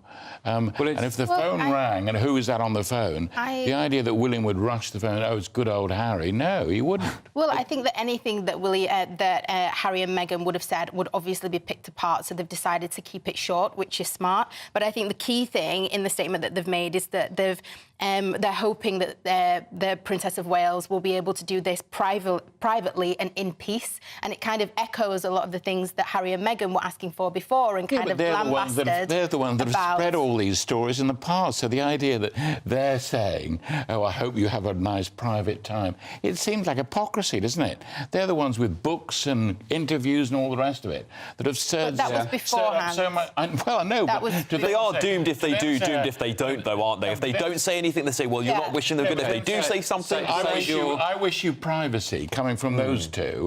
Frankly, Save your ammunition for after the break, because we've got to hit a break, but we're going to continue this discussion. And actually, I think at a time like this, it just proves how fragile life is, really, doesn't it? I don't know if you agree with me, but coming up, Paul Burrell, he's waiting in the wings, Michael Cole, former BBC Royal correspondent, and Di Davies. Stay with us. Ben Leo on GB News. Dubes & Co. Weekdays from 6 p.m. You think this country needs new gas power stations? Apparently, this will all be about trying to get some form of energy security. Rishi Sunak has upset people today with this suggestion, people saying that actually this would do more damage to climate change than it would do good. Where are you on it, Richard? I'll tell you exactly where. We need a lot more gas power stations and nuclear power stations because quite often the wind doesn't blow and the sun doesn't shine. Last week, we imported 16% of all our electricity because we haven't got enough capacity in the UK, and we're now totally over-reliant on renewables. The part of the problem is the lack of storage capacity, which the government has finally got round to addressing. I think this as backup is actually quite a sensible idea. But they are not doing anything, as far as I can tell. At the moment, it will be retrofitted to have storage capability, which seems to be utterly bonkers. I mean, anyone who's got solar panels, you know very well you're storing up energy. So it's about storage as much as production. They could have gone, 20 years ago, we could have had nuclear power. We could have done more. We haven't looked far enough ahead in the future, and we are in grave danger of making the same mistake. I mean, the other side of this is what is the difference going to be? Blackouts are, they're irritating and... Irritating? It'd be disastrous. It would destroy our economy. Well, they would be now, but, some of us remember 3-day weeks and things like that. And in fact, I grew up thinking that everybody had, at least a couple of days a week when they had to eat off a primer stove and things. This is, again, I don't want to harp on, but this is one of the problems in the politics in our country, isn't it? So many politicians, they just think in election cycles. Absolutely. They just think, what can I do and say to get my own backside re-elected at the next general election? They're not always looking ahead at actually, politics aside, what is genuinely the best thing for this country. GB News is the home of free speech. We were created to champion it, and we deliver it day in, day out. Free speech allows us all to explore and debate openly the issues most important to us, our families, and of course, the British people. Having challenging conversations to enlighten each other. Which is why we hear all sides of the argument. We are the People's Channel. We will always stand by the freedom to express yourself. On TV, radio and online. This is GB News, Britain's news channel.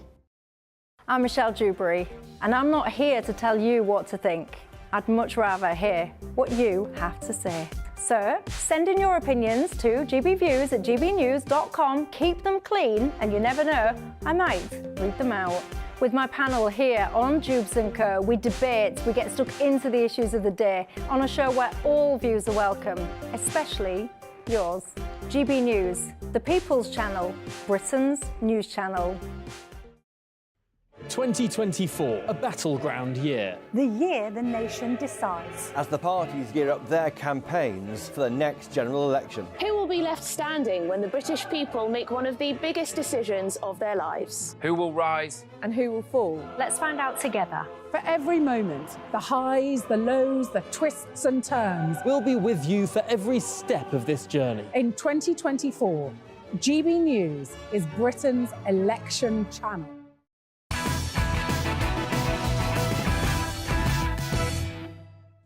Welcome back. This is Patrick Christys tonight with me, Ben Leo, here on GB News. Tonight, the Princess of Wales has announced to the world that she's been diagnosed with cancer and is now having preventative chemotherapy. This is how the public have been reacting outside Buckingham Palace earlier tonight. About the Princess of Wales revealing that she has cancer. It's very upsetting, and I hope that she's doing well, and I hope she's with her family, and yeah. The King sends his support. It's a really overwhelming time, isn't it? Very overwhelming, and I can't even imagine. It's horrible, and I just hope that she's okay and with her family. And, yeah. Just feeling really bad for William in particular, just because of all the family members now dealing with health issues and his children, and that's a lot to take on. So I'm a mother, she has children, so yes, it is emotional. And as a mother, can you possibly imagine breaking that news to your children? Wait, children are very small, so bring it out positively, and children should be included in their mother's wellness. I mean, that was the point that really got me earlier tonight, the parental aspect of it. I put myself in Catherine's shoes breaking that news to my kids, and it's just unimaginable. Joining me now is royal correspondent, sorry, no, we're not. We're going to go to a professor of molecular oncology, Lawrence Young, for some medical expertise. Good evening, Lawrence. Thank you for joining us. When we say, or Catherine says, preventative chemotherapy, what does that mean briefly? Yes, that means that what often happens after you have primary therapy for cancer, like surgery, there is a chance of the cancer coming back and spreading. So you use chemotherapy to prevent that. So even after the successful removal of cancer surgically, there was a few tumour cells lurking around in the body, and we know they can come back and cause problems later on. So you give chemotherapy to prevent that from happening. OK. The Princess of Wales, in her video and her statement, said that she's going to be focusing on things to make her feel better. When it comes to cancer, is there anything we can do environmentally or with diet that will help her along the way in addition to the chemotherapy? Yeah, I think being physically fit is really important. So one of the I guess if there's anything to be salvaged from this is that this was an incidental finding of cancer during surgery for another condition, and that's often associated with the cancer being found at an early stage, which means that subsequent chemotherapy is very likely to be much more effective. It's much more effective and tolerated in younger, healthier, fitter people. So keeping yourself physically fit, watching what you're eating and your diet, and these things can all help in terms of getting your body back to normal and being able to tolerate some of the nasty effects of chemotherapy.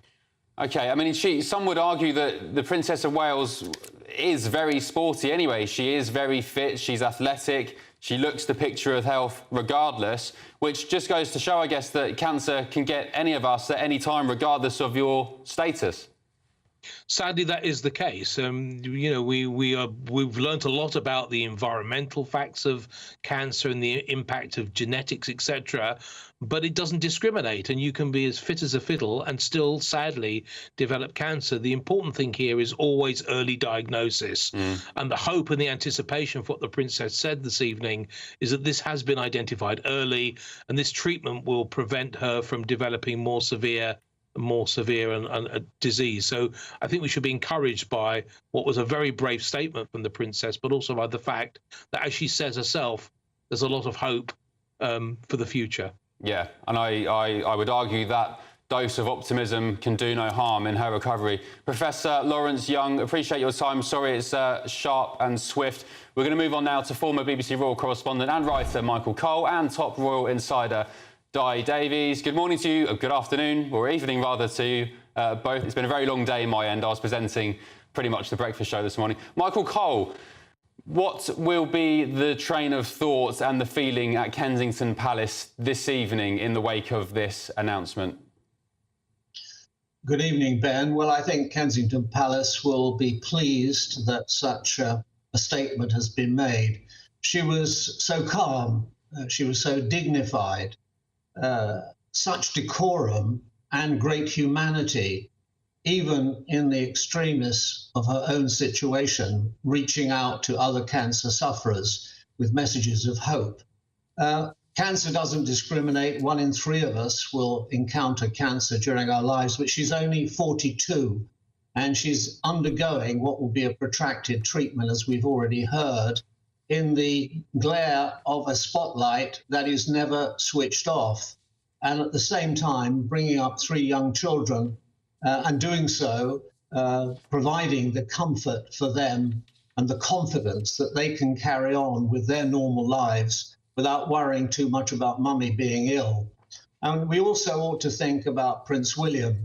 He's seen a bit in his life, you know. He was 15 when his mother met a terrible death in Paris, and he had to stand there tall and unwavering to get his younger brother Harry through the grief in public.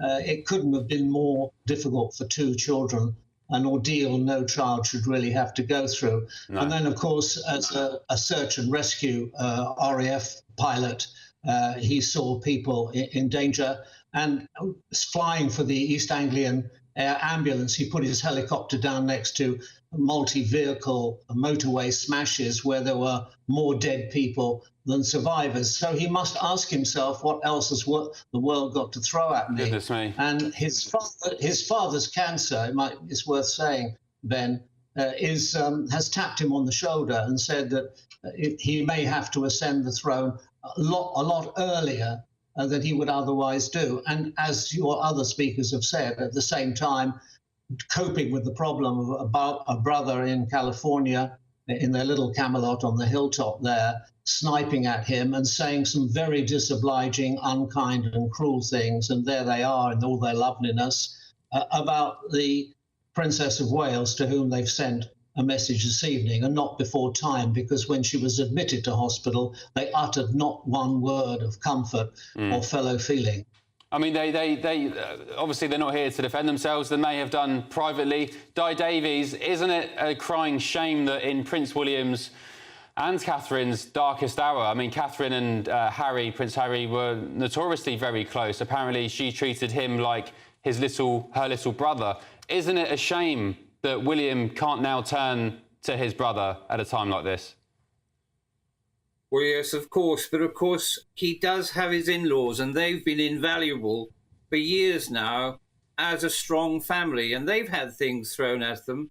But despite all of that, they maintain a dignified silence, as indeed William has. In terms of my old job as security, I'm so pleased that the British security have managed to keep her away from the press until she has chosen actually to come out tonight with that dignified statement. She makes me feel so proud that she is going to be our future queen. And boy, didn't she sound like a future queen. So I hope that everyone, including the media, please, can we just leave the woman alone, leave her family alone, and can we now concentrate on even bigger world news? I think most of us have had more than enough of the sniping, the sniding that's been going on. Can we please leave them alone and allow the prince just to get on and help his family? That's my appeal to everyone listening. Well, both of you, apologies it's so short. We've got so much to cram in, but we really appreciate you being with us tonight. Michael Cole and Di Davies, thank you so much. After the break, we're going to take a look at how tomorrow's front pages are reacting to the Princess of Wales cancer diagnosis. They've just dropped. Here we are. We're going to rattle through them. A few other stories as well. Some of you will be pleased to hear on the emails there's a pretty horrible terrorist attack in Moscow that's happened today, which we'll touch on. But stay with us. This is Ben Leo on GB News covering for Patrick Christys. We'll be back in just a tick. Hello and welcome to the latest update from the Met Office for GB News. It's going to feel like winter has returned this weekend, feeling cold with strong winds from the northwest and frequent showers. The most frequent downpours will be across the north and the northwest because the low pressure system responsible is moving to the north of Scotland.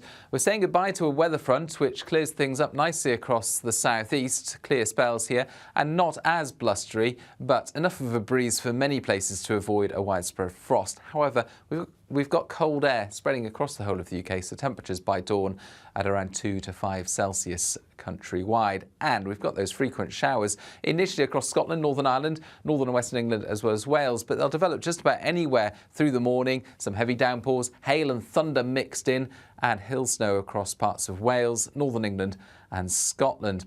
It's Scotland where it will feel coldest with that wind Peaking near gale force later in the day across the far north, and temperatures of just 8 Celsius, but further south 9 or 10 degrees, and with that wind feeling more like 6 or 7 Celsius. Sunday starts off less windy, but it will still feel cold on the North Sea coast. Some brightness first thing, a touch of frost here and there. The cloud will build, and then a few showers will develop into the afternoon, but nowhere near as many as Saturday. But the next area of rain comes in from the west later. That's going to dominate things on Monday, a damp day for many, clearing to showers on Tuesday. I'm Michelle Dewberry, and I'm not here to tell you what to think. I'd much rather hear what you have to say. So send in your opinions to gbviews@gbnews.com. Keep them clean, and you never know, I might read them out. With my panel here on Jubes & Co, we debate, we get stuck into the issues of the day on a show where all views are welcome, especially yours. GB News, the People's Channel, Britain's news channel. I'm Andrew Doyle. Join me at 7 o'clock every Sunday night for Free Speech Nation, the show where I tackle the week's biggest stories in politics and current affairs with the help of my 2 comedian panellists and a variety of special guests. Free Speech Nation, Sunday nights from 7 on GB News, the People's Channel, Britain's news channel.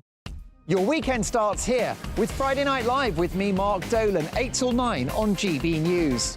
Big stories, big guests and big laughs as we get you ready for a cracking weekend.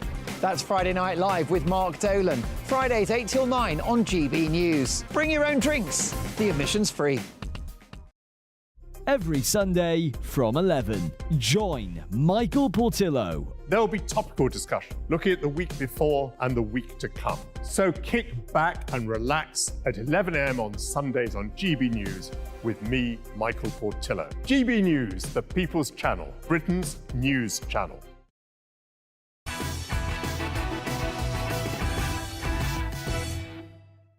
Ben Leo in for Patrick Christys tonight, only on GB News. Time now for tomorrow's newspapers.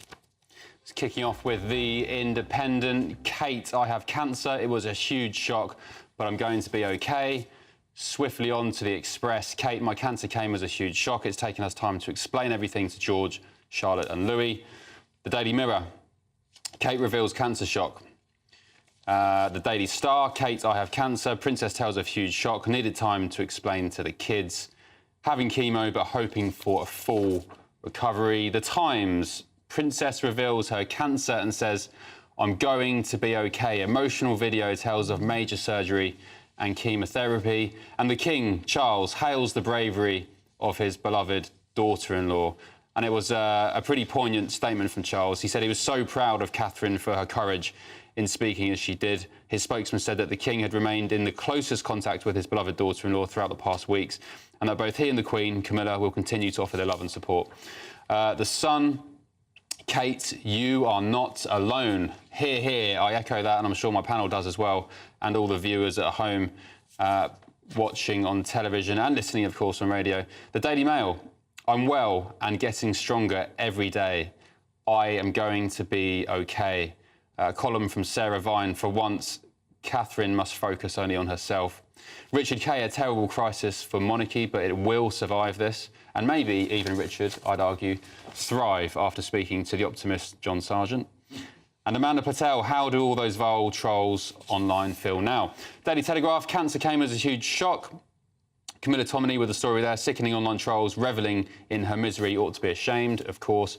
The Eye, Kate reveals she has cancer and started chemo. And The Guardian, Princess of Wales receiving chemotherapy treatment. Just touching on those trolls, and Nigel Farage echoed it tonight. Do you think that they'll be hanging their heads in shame, John Sargent? No, I wish they would. I mean, but they're terrible people, aren't they? So the idea that we should look into their minds and think, oh, will they turn into nice people? No. We might wait for a long time for that.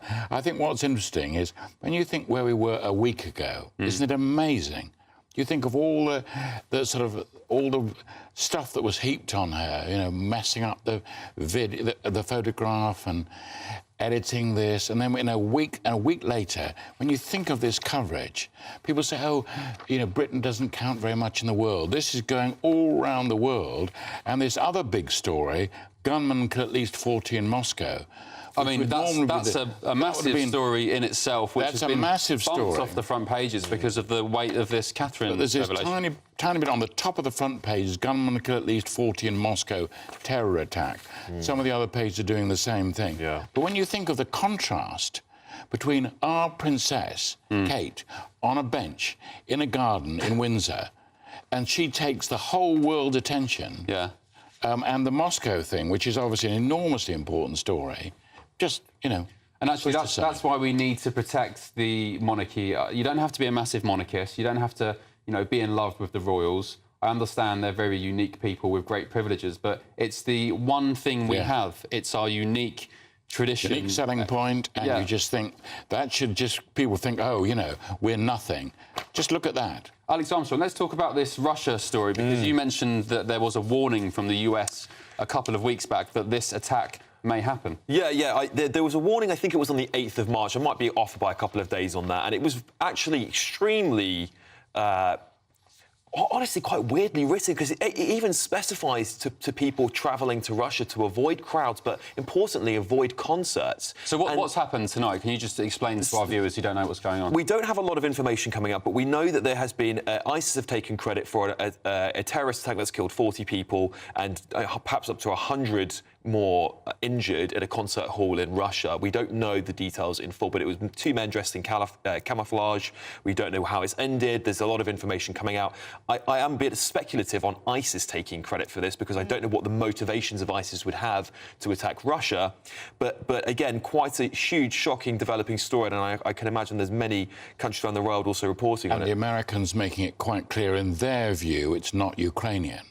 So, I mean, it is extraordinary, behind the scenes, how much the Americans must have known. For sure. How much they gave the warning, how much the Russians now realise that in some areas, Islamic State is our enemy, but it's also their enemy as well. And, Joanna, isn't it extraordinary that America, who are essentially fighting a war with Russia, they took it upon themselves to warn them this was going to happen? Well, I think that the statement was kind of made to any Americans who were in that area. I think it was made by the embassy, sorry. But actually, when I first saw this story, I thought, oh, maybe this is like a false flag operation by Russia. You know, they've been accused of things like that in the past, and obviously with Putin recently, after the last election, it might have just given him that extra public support to say, OK, let's go a bit harder on Ukraine to have this false flag. I'm not saying that it definitely is, but as soon as I saw it, that was my first kind of reaction. It just seems odd that it would Some be would ISIS. be crowning you with a tin-foil hat right now. Yeah, I might share it, though, unfortunately. There is something a bit odd about this whole attack. But you know, I mean, the real story is the poor people that have been... innocent people that have died as a result of it. I went with Tony Blair to Moscow after 9/11, and we were amazed, of course, how the Russians were just... The Russian leadership was saying, we agree with you, you know. I mean, it was... So, first port of call, Tony Blair goes to Moscow, and it's sort of... I think we were all taken aback how much that was welcome, and yes, we've got to fight... All of us must fight against terrorism. And of course, they were thinking it from the same area, Islamic State, as they're now suffering from. And then the other side of this as well is that the support that I imagine that Putin will have is that let's stick with this guy who goes strong and is hard, you know, with everything in terms of our defence. But also, if you're getting attacks like this, with 40 people killed, and it is ISIS, it almost kind of not puts Putin's credibility, but I guess his strength to his... Because that's kind of his selling point, isn't it? That strong I'm and the safe. defender of... Yeah, strong and safe, I'm the defender. He's meant to be in charge of security. Yeah. And this is clearly an offence as far as he's going. No, I rather read it the other way. I think this is, for him, that'll be as, oh, this is, in fact, having said it's all fine. We can go on with the war forever. We can go on fighting Ukraine. It'll all be... have a war machine. And you think, but you're still vulnerable. Yeah. You know? And, John, I briefly remember as a child, or when I was, you know, very young, the terrorist attack in Russia involving, you can probably clue me up on the details, involving a theatre where special forces eventually had to gas the theatre to put all the terrorists and the hostages asleep. That was it, and that was an early attack by Muslim extremists. I mean, that was... What year was that? Can you remember? Well, I think it's about 20 years ago, a bit more than that, maybe. Yeah. I must have been very young. You would be very young. I was already pretty old. I was only 17 last week, so... No, I mean, it was that... I think they felt that after 9/11, that was where it began to coincide, because Chechnya was one of those battles. But the assumption that, in that vast area that is Russia, the assumption that they're all at one, they're all one group, they're all Russian Orthodox. No, they're not. They've got all sorts of groups that, in fact, hate Moscow in all sorts of ways, and it's just a demonstration that, let's have one hard man and he will control it all. Well, they're probably too focused on invading Ukraine. Alex, what does this say about the as we were touching on, the strength and the weight of this royal story, that something as big as this Russia attack has been bumped off the front pages? I mean, look, it speaks to the royal family globally, doesn't it? And I think, John absolutely nailed it here. It's the presence that the royal family has and has had throughout history, and they continue to dominate global headlines. And I think that's a testament to our country, but also a testament to the royal family and the good work that they do for charities and for people across the country. And I think just another really good bit of news story to add on to the back of this, Ben, here in the Eye, just on the left-hand column, there's a bit about why cancer recovery rates keep climbing, and the royal family are now people coming out. I mean, we've with three of them. It's the Duchess of York as well, who has skin cancer. They're coming out and sharing these stories, and I can guarantee you that's helping people go to get checked at their doctor and say, look, I'm worried about something, and all of this contributes. Yeah, we saw it, as I said, we saw it with Jade Goody, the 15th anniversary of her death today, and the cervical cancer. We're going to get more from you lovely guys and ladies at the end. John Sargent, Alex Armstrong, Joanna Jarju, thank you so much. A big guest waiting in the wings, Paul Burrell, former butler to Princess Diana. Shortly after this break, this is Ben Leo on GB News, covering for the great Patrick Christys. This is GB News, Britain's news channel. Can the Church of England not spend their money as they wish? The Church of England can do amazing things for this country and for the world, and I'm not sure why it's chosen to focus on this specific issue. One of the causes that I've always thought the Church was very good at were things called almshouses, which were basically houses that would be built on church estates for the needy. Not only did they want to spend £100 million on this fund, that they wanted to spend £1 billion on reparations as well. But why not spend £100 million or £1 billion on a new generation of almshouses, as opposed to just helping one group of people, black British people? Why not just help all people in need? Alex? Well, I just don't understand what the Church of England is trying to do. It's on its deathbed. Congregations have reduced. I mean, deathbed is maybe a little... Look, if we look over 20 years, it's dramatically lower than it used to be. And a lot of criticism from actual Christians come from the values that the Church of England are now propagating. And Justin Welby has a lot to answer for, because, not only are we seeing in the news this mass conversion of illegal immigrants to a gay mass system in the UK, but now we're seeing them spending money... And as Albie actually pointed out correctly, in a way that doesn't really benefit broader society, it benefits a very small group of people. So I just don't know where it's going to end. This committee has also said £1 billion's not enough. It's 100 million, sorry. Church commissioners are now hoping for a target of £1 billion. I mean, it's woke nonsense, isn't it? You could make the argument that this is charity. Justin Welby's job is to be a virtue signaller, is it not? Charity discriminate? I mean, that's what he's saying. We're only going to give this to people from a specific skin colour or background. I don't think that's very Christian of them.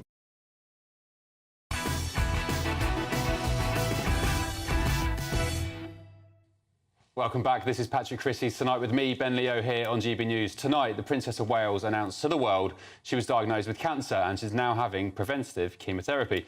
Joining me now is Princess Diana's former butler and close confidant, Paul Burrell. Good evening, Paul. Now, let's be frank, you had your own very emotional cancer revelation. Was it last year? How did tonight's events make you feel, bearing in mind your own personal association with the disease. Yeah, I felt very sorry to hear the announcement from Kate tonight.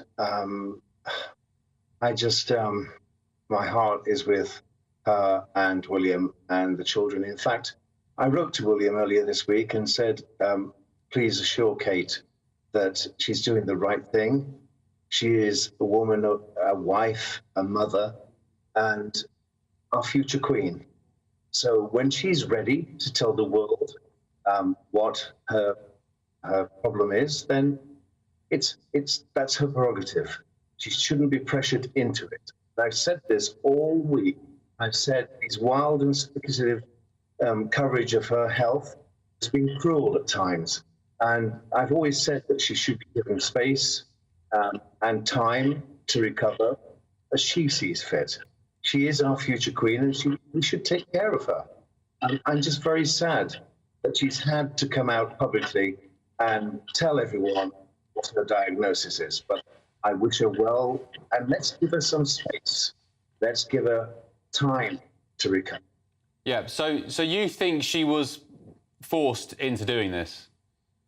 Well, I think, that the coverage, the speculative coverage on the internet and in the media has played a part in this. And I think it's sad that she's had to not take this casually and privately as any woman would, but as Princess of Wales, she feels that she should come out and tell the public. And I just think that's very sad. It's very sad for her family. And we shouldn't put her in this position because, she has 3 young children to look after. She's got enough on her plate without having to think about what we all think. Yeah, I think we can all agree on that. Paul, you mentioned that you'd written to Prince William. Do you speak to him often? Well, I keep a contact because I care about them, as millions of other people do. But I have a special bond because I watched those 2 young men grow, William and Harry, and I care very much. I care very much about William because life is tough for him. People don't understand the pressure that he's under. Not only his father with cancer, now his wife with cancer, and the pressure that comes to him. And I think it's coming too soon.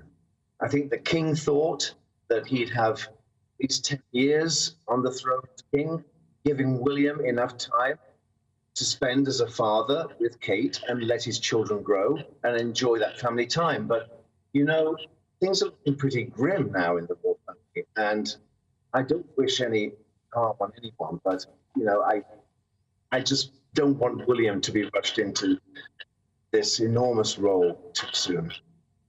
Paul, I can see how much you care about William and indeed I'm sure Harry, because you saw those boys grow up, you were around them during their childhood. And isn't it quite sad that at William and Catherine's darkest hour, he can't turn to maybe the only person in the world he should be able to turn to, his brother, Prince Harry? Yes. Do you know, Ben, I've been thinking about that today. I've been thinking about the princess's wishes in her life, thinking about how she brought up those 2 young men, watching them grow, and knowing that William's job was to be Harry's wingman. And now that Harry's gone rogue and he's left the country and turned his back on his family, in fact, pushed them under the bus, I'm very sad that he hasn't got his brother there to lean on. Now is the time that he should be there. But of course, Harry's burned all the bridges and he can't be there. So William's going to have to rely on his aunt, Anne, to a shoulder to lean on, and other members of the royal family to help him once his father and his wife recover. Well, look, I mean, Princess Anne, of course, an absolute rock and potentially one of the most underrated members of the royal family. But I really hope Harry and William sort it out. I've got 2 young boys myself, and I can imagine what you know of the late Princess Diana, how she'd be feeling seeing her boys in this situation, especially when William is going through such a tough time without his sibling. But Paul Burrell, I'll leave you to it. Thank you so much for your time. Really appreciate it. Let's get the thoughts now of our panel tonight. John Sargent, ex-BBC political chief, Apprentice finalist Joanna Jarju, and political commentator Alex Armstrong. John, what did you make of Paul Burrell's comments there about Diana and her dismay, or assumed dismay, at the fact that Harry and William are going to be estranged? There is that to bear in mind. But I mean, we've only got, I suppose, now in our programme, sort of last thoughts. And my thought is, you know, people go on about, oh, Britain's got soft power. And people say, oh, it's not the same as having military and all the rest of it. We've seen soft power tonight, haven't we? We've seen it with her. And she comes across as being sort of, you know, someone to turn to, someone with influence, but someone with enormous power. She's proved herself, really, to be regal. It's just, and so... Are you proud of Catherine tonight? Yeah, and the old sort of idea, you know, politicians sit round when there's a crisis, saying, yeah, well, let's not waste this crisis, let's do something positive. Yeah. She's done it in one go, just like that. OK, we're not going to crown, of course, any Greatest Britons or Union Jackass, but we've got about a minute left, so 30 seconds each. Alex, final thoughts on today's events? Well, we don't need to crown anyone. There's clearly already one person wearing it. It's Kate, isn't it? And frankly, I think, you know, today has been a pivotal moment in Kate's history of becoming Queen of this country at some point. And I'm glad that the important thing here is that she's going to be OK. She is giving that message out. This is preventative treatment. It seems like she will recover and bounce back, and I can't wait to see her back on the front lines of royal duties. Joanna? Yeah, I think that obviously it's been incredibly sad, and whether you know, are on Meghan's side or Kate's side or whoever, and there's always been kind of conversations that mean absolutely nothing when you actually put it into the context of somebody being ill and also having children and going through this. I actually think that this has also exposed maybe to Kate, you know, internally, how much she's protected and how things are run in the royal household, because I think that that's another conversation that obviously we're not going to focus on today, but I think doesn't help in the future, and it will probably give her some ideas about how she wants to run her household once she becomes Queen. OK, John Sargent, Alex Armstrong, Joanna Jarju, thank you so much.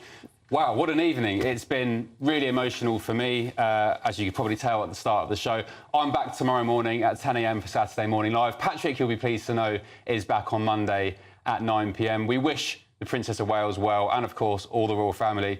For you at home, enjoy your weekend. I'll see you back in the morning. There's still time to win our giveaway packed with seasonal essentials. First, there's an incredible £12,345 in tax-free cash to be won. Cash to make your bank account bloom. Plus a spring shopping spree with £500 in shopping vouchers to spend in the store of your choice. And finally, a garden gadget package, including a handheld games console, a portable smart speaker and a pizza oven. For another chance to win the vouchers, the treats and £12,345 in tax-free cash, text GBWIN to 84902. Text costs £2 plus one standard network rate message, or post your name and number to GB03 PO Box 8690 Derby DE1 9TT. UK only. Entrance must be 18 or over. Lines close at 5 p.m. on Friday the 29th of March. Full terms and privacy notice at gbnews.com/win. Please check the closing time if watching or listening on demand. Good luck. Nana Queer, weekends from 3 p.m. What the hell is going on with the press and the royal family? After the hullabaloo over Photogate, which involved a very badly edited photo by Princess Catherine, poor woman, the press went to town on her. Admittedly, it was full of obvious errors to the trained eye, but so what? On Mother's Day last Sunday, Princess Catherine issued what many thought was a heartfelt picture of her family. It was lovely. In attempting to practice her amateur photoshopping skills, she has caused uproar, an uproar that was enough to put anyone off photography for good. The picture was apparently taken by William and was meant to signify a happy Mother's Day to one and all. After all, we hadn't seen Catherine around for a while since the surgery. Just because Princess Charlotte's wrist didn't match her sleeve and her hair ended abruptly, or Louis's jumper didn't line up and his right hand was blurred. Catherine had a wonky zip and an out-of-focus hand and 3 airbrushed individual hairs. Bless her heart, poor Catherine. Why should she ever want to try again? This reaction would put any aspiring student off photography for life. Frankly, I couldn't work out what all the fuss was about. In the meantime, Meghan Markle, the Duchess of Sussex, on the 4th anniversary of her so-called freedom fight, and just before the tribute to Diana, has launched her new lifestyle brand. Honestly, you couldn't make this up. We got to see a glimpse of her product empire. 4 years to the day they flew to Canada in 2020 for privacy. It feels like longer. Apparently, products will include cookbooks, tableware, various butters and jams, placeholders, not using special precious metals, of course, all the useful, essential stuff. Seriously, most of us are fighting to stay afloat. The release date for all this rubbish overshadowed an award ceremony held in the name of the Princess of Wales. So, Meghan's back. Join me, Camilla Tominey, every Sunday at 9:30 when I'll be interviewing the key players in British politics and taking them to task. This report basically says that he's not fit to stand trial. With an upcoming election looming over Westminster, now is the time for clear, honest answers. I agree. And that's precisely what I'll get. Is he indecisive? Incompetent? That's the Camilla Tominey Show at 9:30 every Sunday on GB News, the People's Channel, Britain's election channel.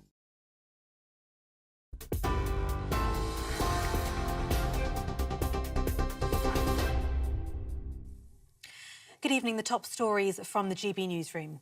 The Princess of Wales has announced that she's undergoing treatment for cancer. In a heartfelt video message to the public, Princess Catherine said she's well and getting stronger. The King says he's so proud for her courage in speaking as she did. In a statement, the Duke and Duchess of Sussex have said, "We wish health and healing for Kate and the family and hope they're able to do so privately and in peace." The Princess was admitted to hospital for abdominal surgery on January 16th, and tests after the successful operation found cancer, the type of which has not been disclosed. She said to anyone else who's battling the disease, "You're not alone." It has been an incredibly tough couple of months for our entire family, but I've had a fantastic medical team who have taken great care of me, for which I'm so grateful. In January, I underwent major abdominal surgery in London, and at the time, it was thought that my condition was non-cancerous. The surgery was successful. However, tests after the operation found cancer had been present. My medical team therefore advised that I should undergo a course of preventative chemotherapy, and I'm now in the early stages of that treatment. Prime Minister Rishi Sunak says the Princess of Wales has the love and support of the whole country. And the Labour leader says his party's thoughts are with the whole royal family as they come to terms with the news. In an Instagram post, Princess Catherine's brother James Middleton said, alongside a picture of the two's children, "Over the years, we've climbed many mountains together. As a family, we'll climb this one with you too."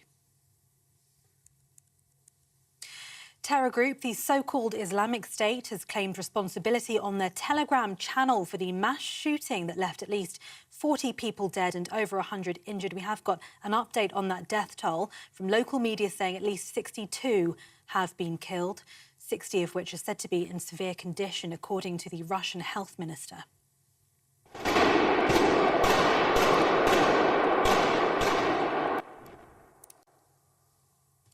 Eyewitness footage shows people hiding whilst they can hear gunfire from inside the Crocus City Hall near Moscow. At least 3 people dressed in camouflage opened fire. Children are thought to be among those killed, according to Russian media. They also say the gunmen are thought to be at large. Video also shows a large blaze and smoke rising from the concert hall. Police have been trying to contain it. A billboard reading "We Grieve" has been placed near to where the attack happened. England football manager Gareth Southgate has appeared to downplay Nike's altered St George's cross on the kit. The Football Association is standing by the redesign despite criticism, including from the Prime Minister. Nike says changing the colours to blue and purple was a playful update ahead of the Euro 2024 tournament. They also say it was never their intention to offend, given what it means to England fans. Southgate said there are more important things to focus on. Well, it's not been high on my list of priorities, but yeah, it depends which bit it is, because I don't know if the debate is about the St George flag needing to be on the England shirt, because obviously it hasn't always been. I think the most important thing that has to be on an England shirt are the 3 lions. It's our iconic symbol. It is what distinguishes us. For the latest stories, you can sign up to GB News Alerts by scanning the QR code on your screen, or you can go to gbnews.com/alerts. Now it's time for Headliners.